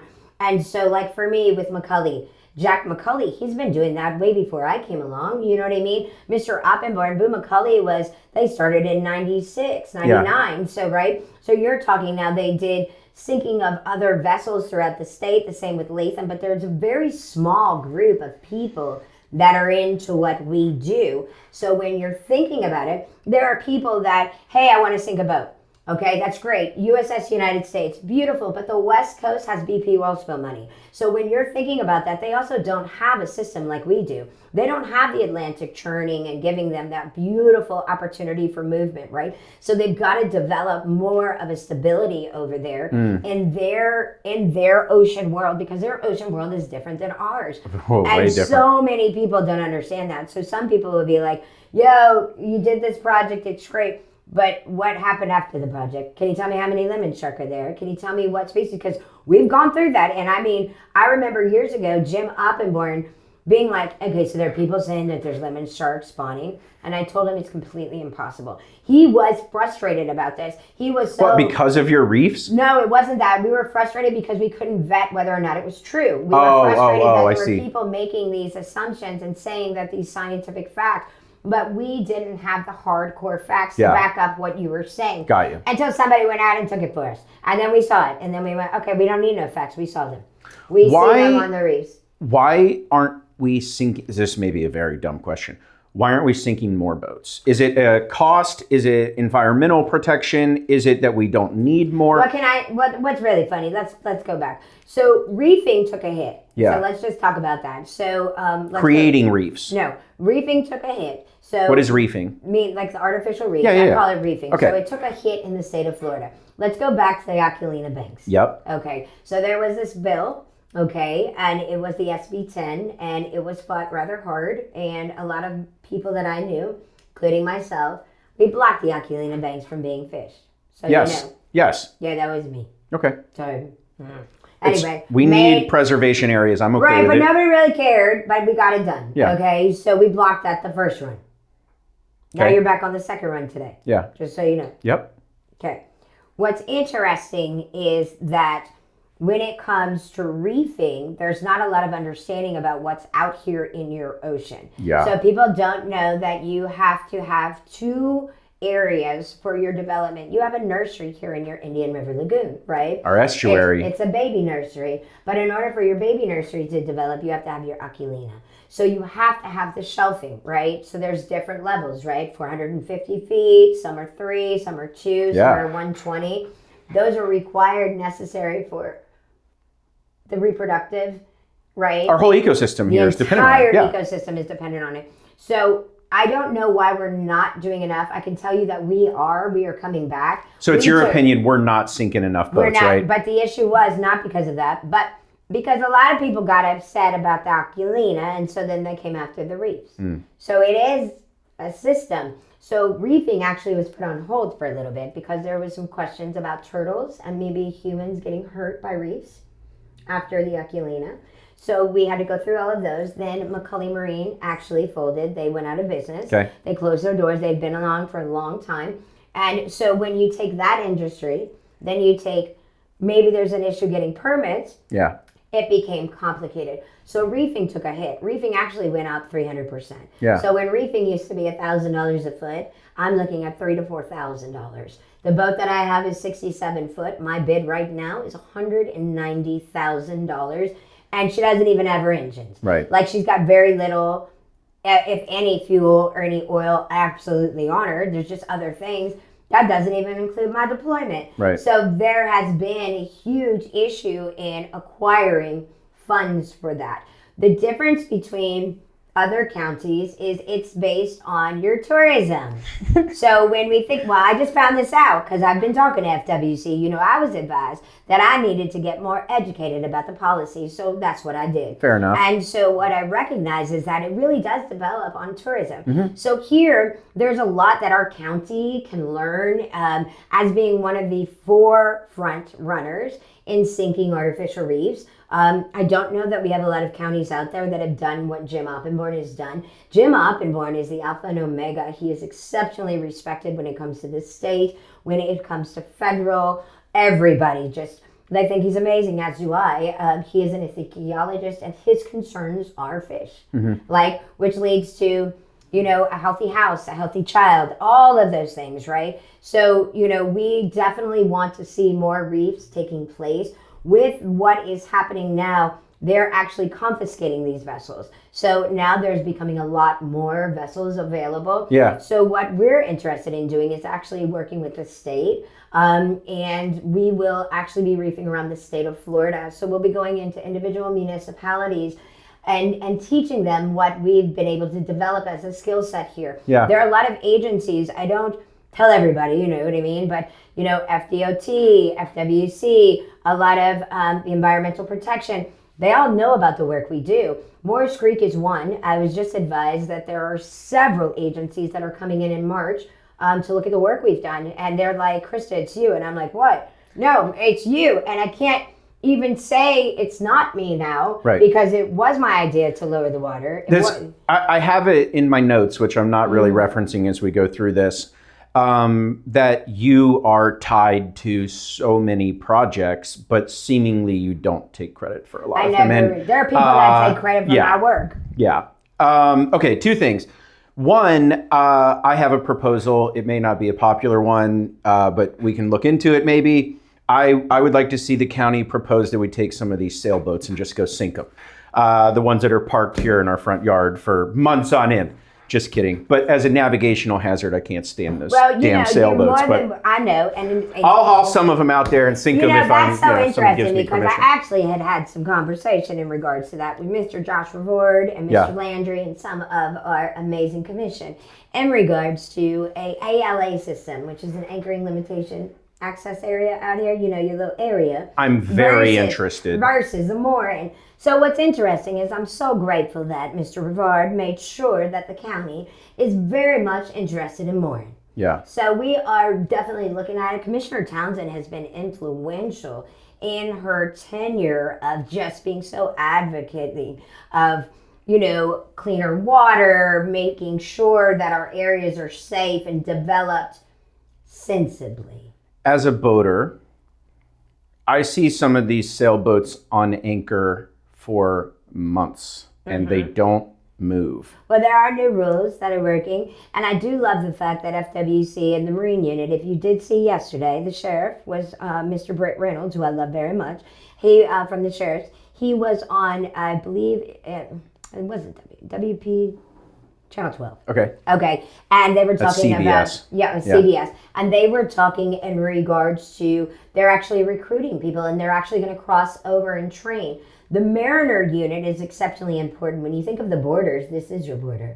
And, this particular port is exceptionally important. It goes directly right out of your little country here on a 5 nautical mile. So it's very important that people understand what is here. And as the developments start to increase, you're going to see systematically a lot of people now start to protect our areas with more intention. And it's my understanding that there's really not a whole lot of legal standing that the county or city can take about the long-term sailboat anchoring. As far as talking to some other or previous county commissioners, I guess it's kind of been looked at previously, and there's some legal issues with like telling people that they can't stay here for certain amounts of time. Well, FWC has done some changes. I think there's been a lot of regulation changes, and they've been intentional. A lot of people were concerned that FWC couldn't board your boat, but that wasn't the reason that law was enacted. It was enacted so they could and do it in a different way. And I think that people just don't understand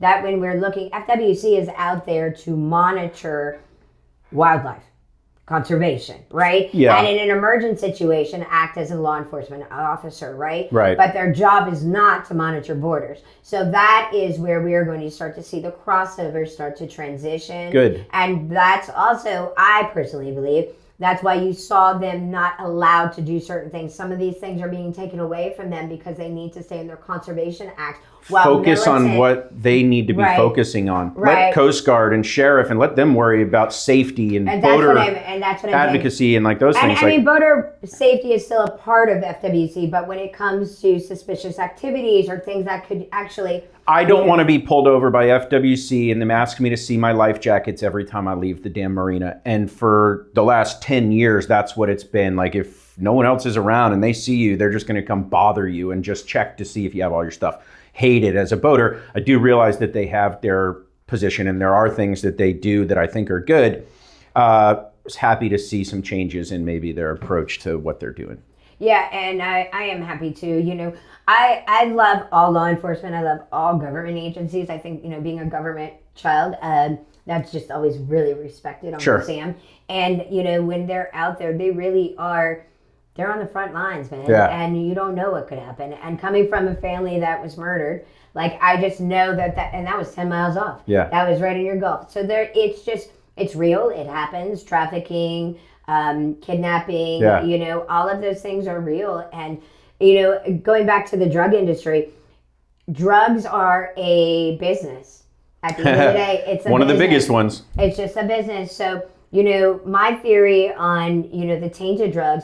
It was about 3 years ago. I had to really understand that, I had gone to an overdose and I was with the family and all this and, talking to the hospital on behalf of the family. You got a child that you didn't know was using this, that, whatever. Right. Everybody's traumatized. Yeah. Everybody is like 911 and that's not really always the best way, And so a lot of times I'm the one in between stopping the fighting. Mm-hmm. It's crazy, but I'll stop the fighting. Yeah, on this note, I think that kind of leads me into what I'll say is my final question. I know we're kind of coming up on time that you got to get out of here. What I picked up on is that you are an advocate for people without a voice. And I'll list out some of the things that I picked up on. Domestic violence, community members that are down on their luck or a little less fortunate. You seem to be advocating for the people in our community that don't maybe have the Scotch on the rocks voice, right? Or the voice that anyone wants to go talk to them. I think it's a pretty easy conclusion to make that your early years have led you to want to make an impact on people that maybe are in similar situations as yours. And I'm drawing this conclusion strictly from just doing a little bit of research about you.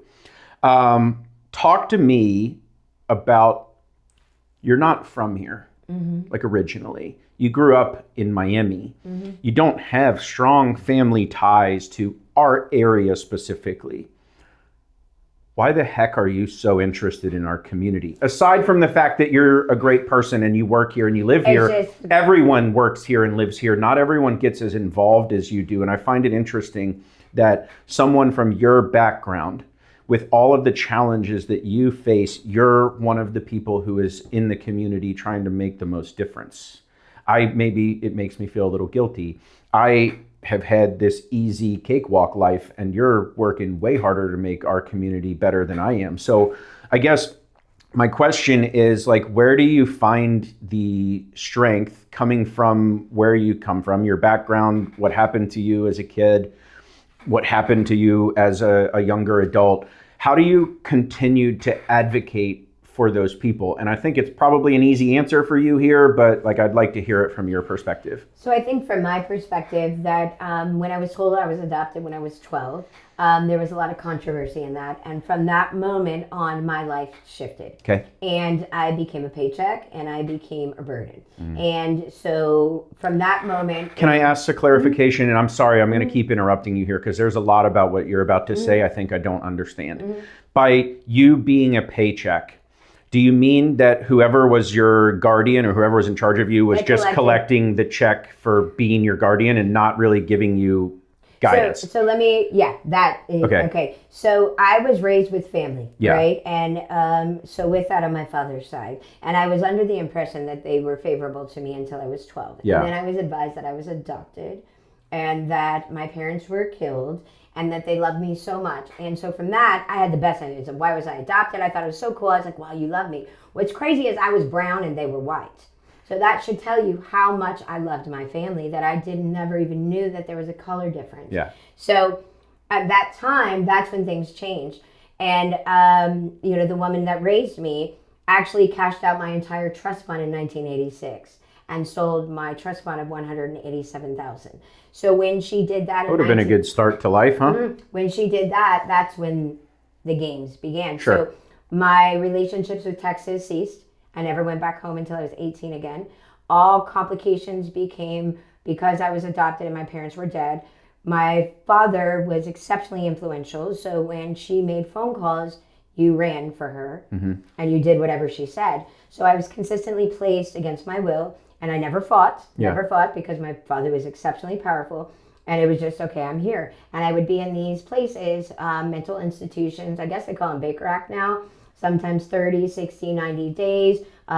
They would then come to the understanding that like my mom was a little whacked and I wasn't. This was like a hardship, but they couldn't do anything. So I never bucked the system. That's what you need to understand.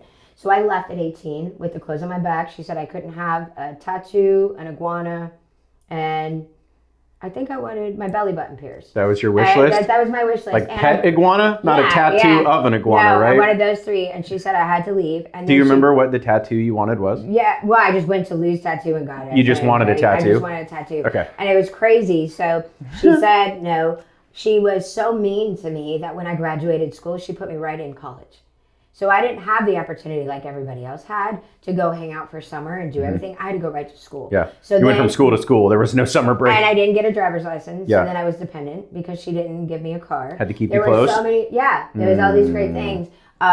So there was a lot that was against me that I didn't know. So I left at 18 with the clothes on my back. I got a lizard. I lived on a couch.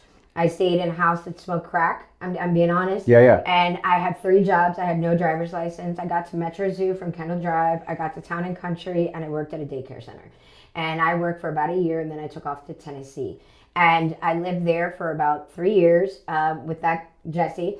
And then we broke up, and then she called and said, could you please come home? I would love you to come home. I don't want you to stay up there. Well, it was paperwork that I didn't understand because she collected on me. I've done it. It's about $300,000 she got on me until I was about 22 years old. Got it. Social Security and trust fund and everything. Plus the 187, so we're talking bank.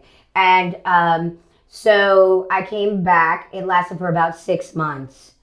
And that's when everything fell. That's when the whole world fell. An uncle came. I was going to leave because I knew he didn't like me. And when I walked through the door, he was like, Christa, where are you going? I said, I'm leaving. And I was actually running away, which is so sad. I had all my bags packed and I was never coming back. Yeah. But I couldn't get out. And he asked me to stay. And for those 7 days, he told me about my whole family.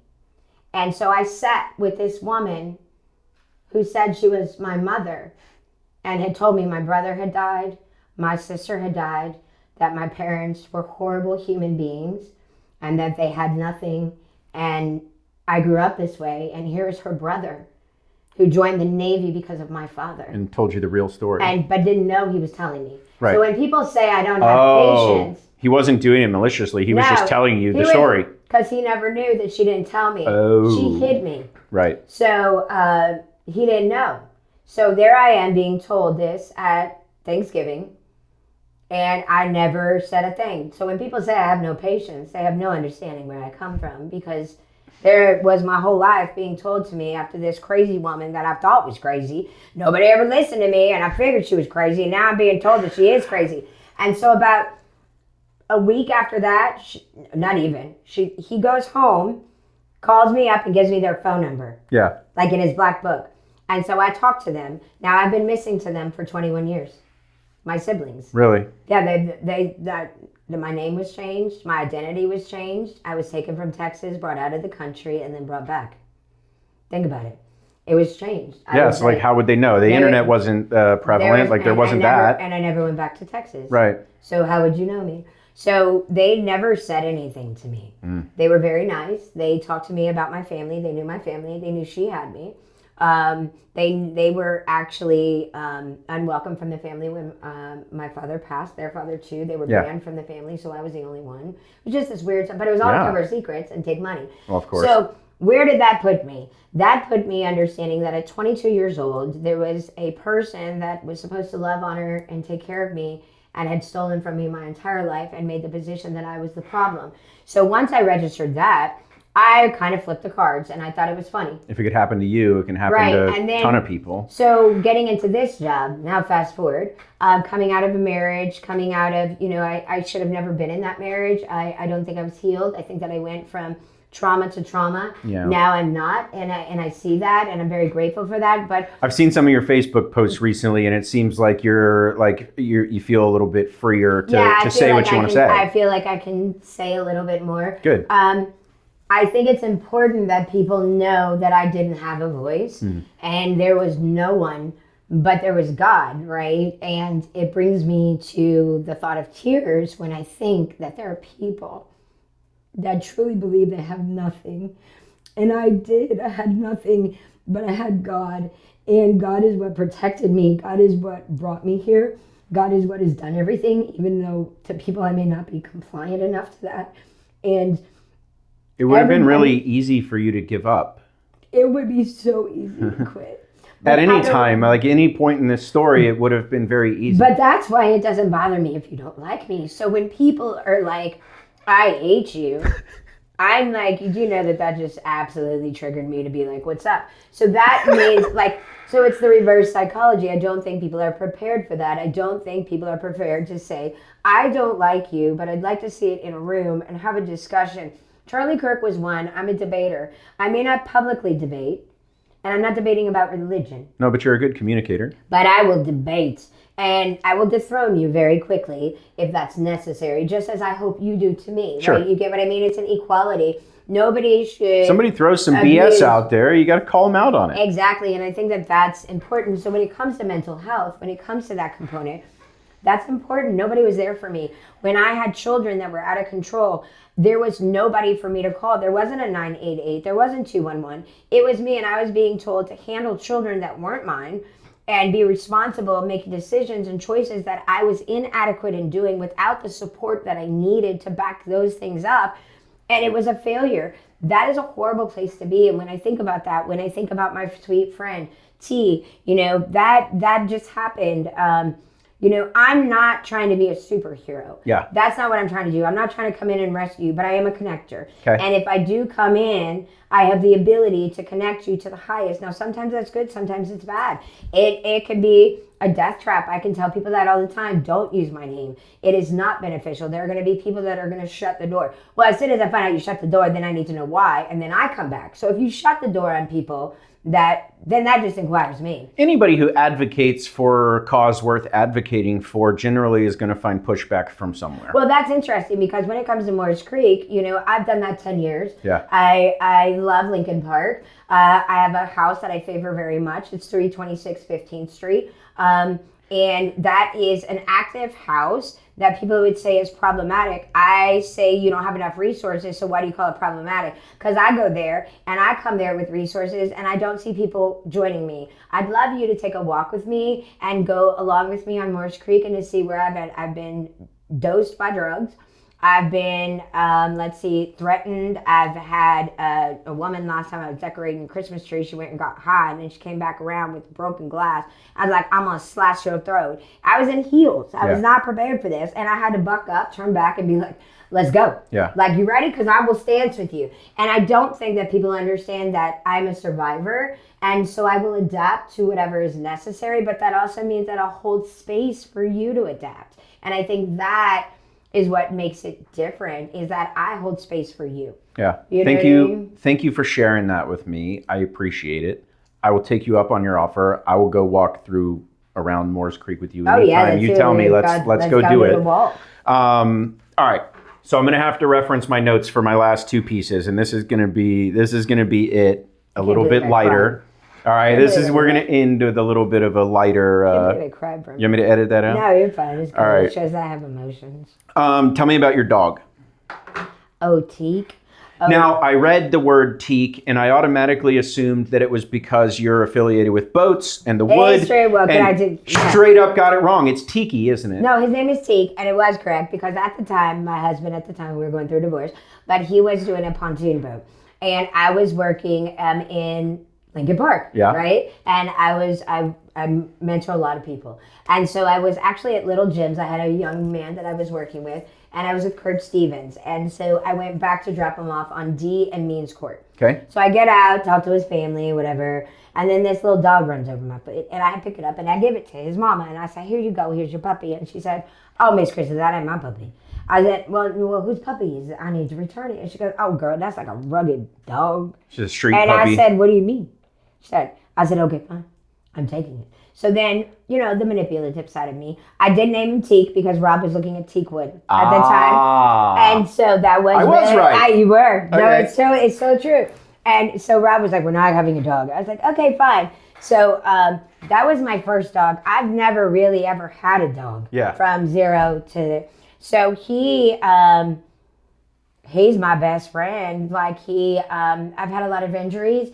And he's kept me very healthy because I've had to get up and walk. How big is he? He's not very big. He's about 60 pounds. Okay. He's actually a tree and mountain cur. He's a Tennessee mountain cur. And I just found that out. Dog. I found that out like three years ago. I never even knew. He would jump things and then he would run out. And I didn't understand. And people thought he was like a pit or that. No, he's a mountain cur. And he is so cool. Yeah. And then I had Luna. And then I've worked on some adoptions. Teak was the one I was asking about. Yeah, Teak is my soul. Okay. Teak is my heart. Yeah, that comes up in the notes when you do a Christa Stone deep dive. Teak is coming up. Teak is the man, the king. All right, and I don't want to get this wrong, so I'm going to reference my notes here. I'm going to read it. This is the last thing on my list. If you want to talk about anything else, I welcome that. I'm wondering if you will share with us your recipe for Stone-style ribs. Oh, that's funny. I hear you're quite the rib cook. Well, back in the day, that actually was a family tradition. And that is, I have learned that through Mr. Stone. That is really cool. That is definitely one thing that I will take out of this marriage is learning about barbecue and tenderizing. What's crazy is that in Martin County years ago, you dig deep. You went, I know where you found me. Oh, yeah, I know where you went. So, yeah, Martin County. That's funny. That is when I met Brooke Eden. I just got to go back because I know where you're going. Okay. And There's a technique to that. It's about a 24-hour technique. A little bit spicy. But it's not a lot. Like, you gotta kick the Mexican side in, right? That's important for stone style ribs. Come on now, I picked up on a little bit here. There's a little bit. There's some cumin involved in that, and it's not a lot of spices. That's what's funny, and that's I can't give that away. No, I don't want the secret, but that is true. I can barbecue. A lot of people don't know that I can make a steak sick. I think like when I got busy being this Christa Stone, and then unfortunately with the ending of my marriage, a lot of that cooking went out the door, but we used to barbecue all the time. So I definitely fall off the bone. Yeah, it's true. World famous stone style ribs. Like I had to ask. It's true. It's not like, and then they actually won competitions. I cleaned house and market. Yeah, it's true. I mean, that is a secret. I can make a badass steak. Yeah, that is true. All right. So that was it. I wanted to save my little secret for the last piece, right? Yeah. Thought I'd whip out something that was maybe that you weren't expecting. I think you probably knew a lot of these questions were coming in these topics, but I wanted to find something that maybe I would catch you off guard. So no, that was a good one. That's where I went. That was pre-Christa. Shout out anything else you're working on we haven't talked about, anything you want to promote, anything that is important to you, anything in the community that we should know about, like hit me with some highlights. Well, I think it's really important that people know that we've got a beautiful paint company in town. It's called Seal Peel. Okay. And Seal Peel. Yes, SYLPYL. Okay. And we are a paint company that's been around for 70 years. We actually came out of Mexico and were brought here into the United States with Angel Biosca, as well as Alex Martin and Marcus Gonzalez. And so that's really, really interesting. We're expected to open in later on this year, the first quarter. We're located right off of Kings Highway. Awesome. Yeah, Apex Electric, love them. They're actually doing our electric right now. You're like the second guest in the last 2 or 3 episodes that has shouted out Apex Electric. Well, I love Apex Electric, Christa Romano. Let's give them another shout out. Like they do great work. I'm very familiar with them. Absolutely. Do you give a rock? They're very, very supportive and exceptionally, I love to support businesses that support people. And, Christy Romano has supported me. She's mentored me a lot. I am very much in awe and admiration of the work that she does, the advocacy. I think that she is a force to be admired. So I love Apex. What about the paint company? Can you give me just a couple of what makes you guys different? What makes you awesome? What is it that we like? We do have a new paint. Okay. We have a biocide-free paint, and that is a marine paint. That's a coating paint. It's a bottom paint. That's new to the industry line. That actually is going to be manufactured right here in our town, which I'm so excited about. I'm going to guess it's more environmentally friendly than other paints. If you're involved, I would have to guess that. Yeah, right? So it's funny because I was like, I need my notes for this one. So no, I know because there's just so much that sometimes goes into some of these things. We did 2 hours with no notes, so we can reference it a little bit, right? Okay, so let's go to notes. So notes in regards to this one is, I am very much proud of this endeavor because we work with biotechnology and this particular technology has somewhat been implemented into the Seal Peel technology. So we have a bottom paint that is biocide free, which doesn't have any type of bad things for the ocean. No toxins. Right. Nothing, right? Nothing bad at all. And so a 65 PSI, a lot of people are like, well, that's, that's your hose. Yeah. Okay, so just imagine your boat with our paint, all right, and you leave it in the water for 3 months. Yep. And you haven't been able to tend to it, but you can't get it out to clean it. Traditionally, it would have a full head of hair grown on the bottom of it, especially in the summertime. Right, but if you took that boat out and you just went a little bit faster, maybe 10 nautical miles, it's going to actually come right off. Yep. So that's our paint. Okay. Nothing sticks, and we won't kill anything that's alive. So the marine life actually can grow on the paint. We can either attract it or repel it. Okay. That's the secret to our biocide. So we have actual biocide-free paint, and it's unheard of. There's a lot of people in the industry that for years were like, yeah, good luck, Christa. And I'm like, okay, because it was so out there that if it wasn't in formulation in front of you, you didn't believe it. And I respected that very much so. But we're here. We make a recycled paint. Okay. That is, we bring in 1.1 million gallons from Canada a year, and we recycle paint. What does that mean? That means 1.1 million gallons is not going into your environment. They're not burning it because that's actually what they do. Yeah. And so what happens is we bring it here. We have a certain color pattern, and we work with Richardson's paints right now, and we add our molecule to it. We lower the VOCs, which is the volatile organic compounds, as well as the resin. And then when we minimize the resin inside of it, and we make it mold and mildew resistant, it becomes fireproof to a certain temperature. Yeah. And it's a changing game. So instead of even the paint you have in your backyard, yes, it's been there forever. Correct. Horrible. You're like, I can't get rid of it. Give it to me. I'll make it new. Really? And we'll take our ingredients and we'll add that to that, and then we'll give you something. We've changed the game. Can I ask some follow-up questions on that? And feel free to tell me you don't want to answer it or whatever. And did I understand you to say that your guys' paint, if I use it on the bottom of my boat, so I use my, You're getting excited. It's hitting you. I am, and I leave it in the water, and I get that growth on it. With your paint, if I go above a certain speed or a certain distance or whatever, for a certain amount of time, that comes off? Always. And it's an anti-foul, so it's an anti-foul paint, and it doesn't exist except with us. How much more expensive is it? It's not actually. It's less than what you would normally charge. Because we are a USDA bio-preferred company. We're lead construction company. We are a polymer. So that polymer goes into the actual paints, and it changes the entire process. So why isn't everybody doing that? Because they don't have access to the polymer. We do. No, I mean, why isn't everybody getting you to come paint the bottom of their boat here? Because we're brand new. We're just coming out. We've been sitting. There hasn't been productivity due to the fact that we didn't have the product line. We needed to go through a lot of standards. So when you think about it, we are environmentally friendly. We are a manufacturing and coating company that produces above par paint. And you guys are doing that all here in right our here community. in Fort Pierce and Kings Highway. I'll take you. Yeah, how many employees work for that company? As of right now, it's really crazy. We're under True Steel Corporation, Angel Bioska. He's been here for 25 years. One of my partners, love him very much. Amazing businessman. He is the reason the technology is here. That's very important that people understand that. And so he's put behind all the thought about it, and he really did a lot of the crossover work. He had an existing relationship with Seal Peel in Mexico. They're a company that's been in business 70 years. And what's interesting is Mexico's standards are different than ours. So their standards are 4 hours, ours are half an hour.